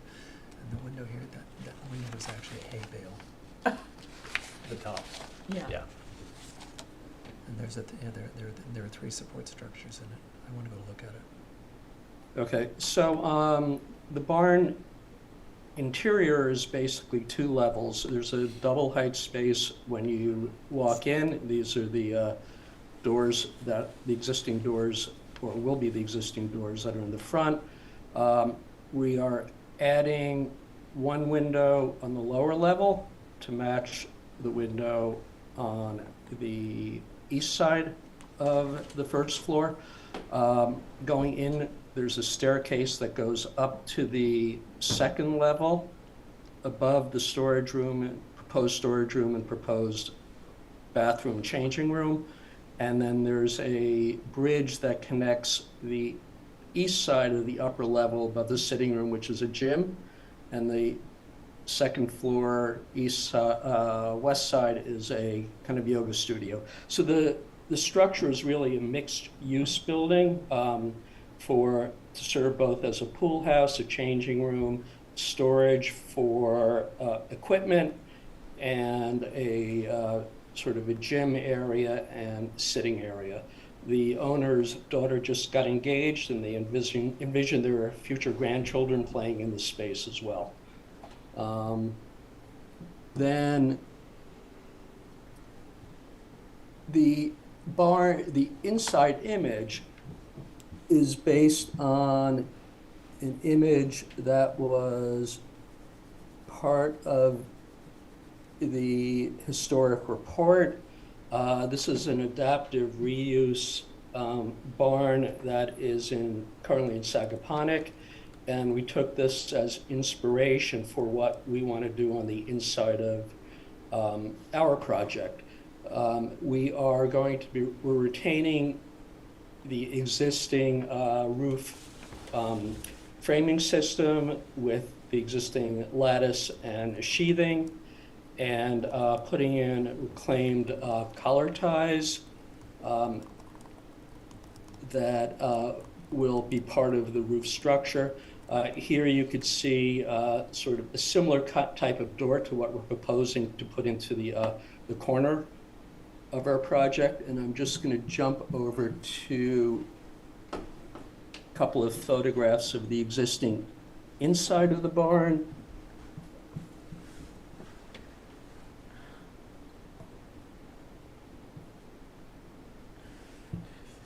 Which is over here, looking from the south facade into it. Most of this framing was done prior to our client purchasing the property 2 years ago. But if we kind of zoom in a little bit, we're retaining really the only real part of the existing barn structure that appears to be left, which is the roof construction and a couple of gunstock posts in the corners.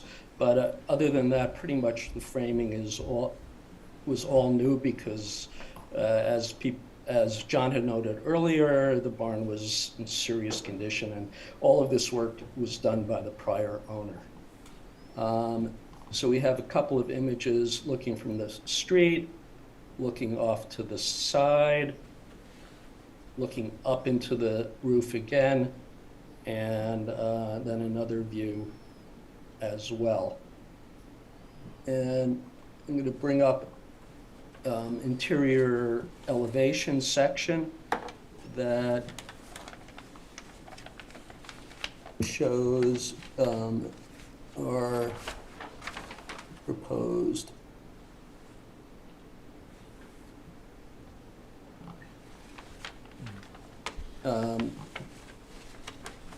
details. So this is a cross-section, again, showing the existing sheathing and roof rafters. We're installing reclaimed 3x8 collar ties that our contractor is able to acquire.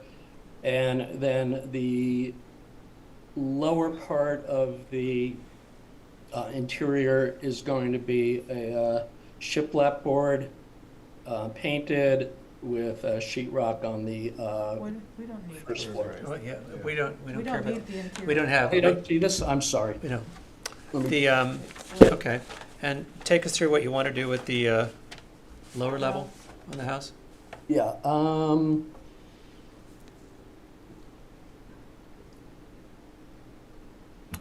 sorry, do you see this, the barn now? Yep. Yep. Okay, so, so again, we're showing the. No. Jeff, I think they- I I think think they- what I want to see is on the main house, what you're proposing to On do the to porch. the sunken Okay. area. Yeah. Let me get back to that. So could they just fill it in? Okay. I didn't work on this. I think Jeff was on the board when we did this.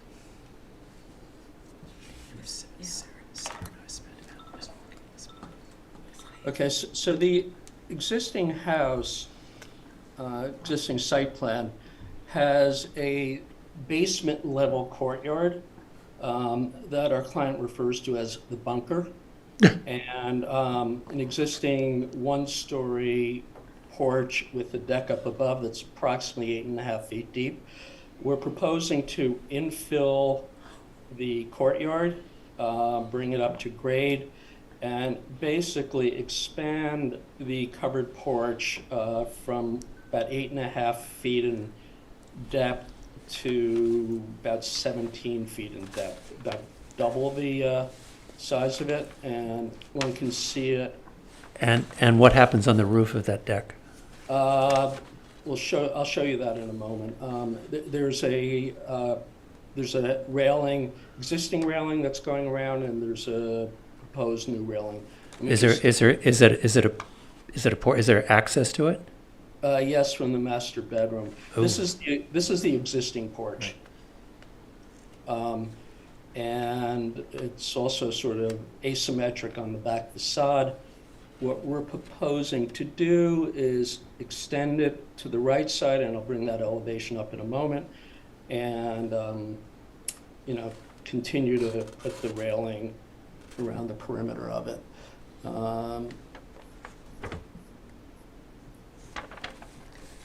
Okay. So this is the existing north elevation. And then this is our proposed north elevation, retaining the same detailing for the railing, the existing railing, and then using the same column detailing as well. And the detailing also matches the columns on the front of the house. The side elevation shows existing and then proposed. And you could see that same side elevation looking from the west, existing and proposed. So I think that kind of takes us through what we're looking to do. Okay. I'm going to tell you from my perspective, I would like a site visit. I would like to see the barn, see its current situation, because that barn went through 6 months of work with this board because it's one of the oldest existing outlying barns left in Southampton, and there are very specific rules and work we requested for that barn. So I'd actually like to come and see it, to see what the condition is in. Because some of those openings that are there currently were chosen because there are original historic openings in that barn. But I think there was actually work done to the far left corner, I think was bumped out when they did it. So I would actually like to come on site and look at it to understand exactly what we're talking about given the history of that barn in this village. As for the other, I'll leave it to the board members, that it looks like an awfully big balcony on the second floor. I would totally need to understand sightlines to the neighbors. I don't even Okay. know. What? Well, I would like to add that the neighbor to the east has a very similar sized balcony on the second floor that faces our client's sort of dressing room area. Well, that may be. I would still like to understand the sightlines from that second floor balcony and what it means to the neighbors on both sides, and if there are neighbors to the rear before that's me before I go any further, but I'll ask the other board members. Okay, yeah, I could actually pull up some photos of that. I think It doesn't matter, Jeffrey. Okay. Yep. We understand. Other board members? Well, where is the report from before? It's probably, must be in the file. It's in the Dropbox, the 2022 is? report from Yeah. Sally So Spangler. we need to pull it and go through it. Yeah. I can also print copies and Could make you? it available Yeah. for I the hate board. the Dropbox. We did try to follow it. Hopefully you agree when you read it. But yeah, And it's was fine. the whole, was it a rehabilitation of the original barn? It was a That was the plan. Jeff, were you on the Was it- board then? It was the rehabilitation of that original board, a barn, and we worked on What? There's a significant amount of public comment? Yeah. Sure. Let's have some public comment. Just say you were the We just happen to have the person. expertise here. Jeff Broadley, 166 Hall Street, former member of the board, chairman at the time that the barn was before us. I think Zach, and I think we maybe even had a. No, it was Sally. It was Sally. Was it Zach? Yeah. Sally. Sally. Okay, Stand yeah, that's up. right, because it was so historic. Thank you. Go out and salvage whatever they could, keep it the way it was looking by keeping, in fact, I think there there were was a some bunch of- proposals at that time to Okay. maybe change the openings, and it was agreed that the openings wouldn't change. It would be all There was a original. lot. And I may have some of my facts wrong, but the fact that you folks want to look at it is something you should. The intent was to preserve it as a barn. At the same time, it's Okay, so your you're- call as my to memory is not incorrect. what's Okay. suitable going forward. Okay, thank you. And there had previously been a site visit. I personally been to this site with Peter DeWitt and Sarah Latham. And me. Yeah, because we were there. Okay, so I would like to. Hopefully not all three of you together. No, we did it in 2 half-an-hour meetings. So I would like to request that we do a site visit to see that, and then while we're there, we can actually understand what the sightline issues would be from that, because there is a second floor balcony there. We can understand what the sightlines would look like to the other properties, so we would understand both of those things before I render a decision. How do you arrange for those? Do we? That gentleman right there. You'll coordinate through my office. So you're gonna you'll contact You us. guys will contact the building department. Okay. They will work with us to figure out a time when some of the board members can come and look at it. Great. We'll schedule it, and we'll show up, but we all won't show up at the same time because we're not allowed to, as Alice just alluded to. It's a drag. 5-minute intervals. Okay. Glad someone got my So, joke other than so John. I think, let's do this, let's adjourn this to the 26th, and then work and see if we can get that done in time. In the meantime, you'll pull up the report that we can all see it? Yes. Okay. While we have the plans up, can I ask that you pull up T002, that image that shows the barn east elevation? What? I wanted to take a look at the photo of the existing elevation of the barn. Sure. I think it's page 2 of 13. Yeah, I have it here. Easy. Because they had stacked all Conditioner? they had stacked all this wood. It's above my head. It's cold air, Next to it. Yeah. Definitely. It's not heat. There was It's a not lot. good. Because I'm getting sick here. Oh, sorry. That was cold. Sorry. People were complaining about the heat earlier. So in that image that shows the east elevation, that leftmost horizontal window, does that match the window as shown on the proposed plans? Because it looks like it has different dimensions to me. I know there was a very specific dimension for a bunch of their horizontal windows that are elsewhere on the property where all the panes are square. That to me looks like it's stretched out a little bit. I don't know if it's just the angle of the photo. No. Yeah. I have, there is some distortion to the photo, but I'll have to take a look and see. All right, so I think that's our way forward. Okay, yeah, it's late. Okay, so any other public comment? Okay, then I'm going to motion to adjourn the application of 145 Wickapog Road to January 26th. Is there a second? Second. All in favor? Aye. Great, thank you, we'll see you Thank on you. site. And with that, that concludes the meeting. Motion to adjourn the January 12th meeting of the Southampton Board of Architecture, Review and Historic Preservation. Is there a second? Second. All in favor? Aye. Aye.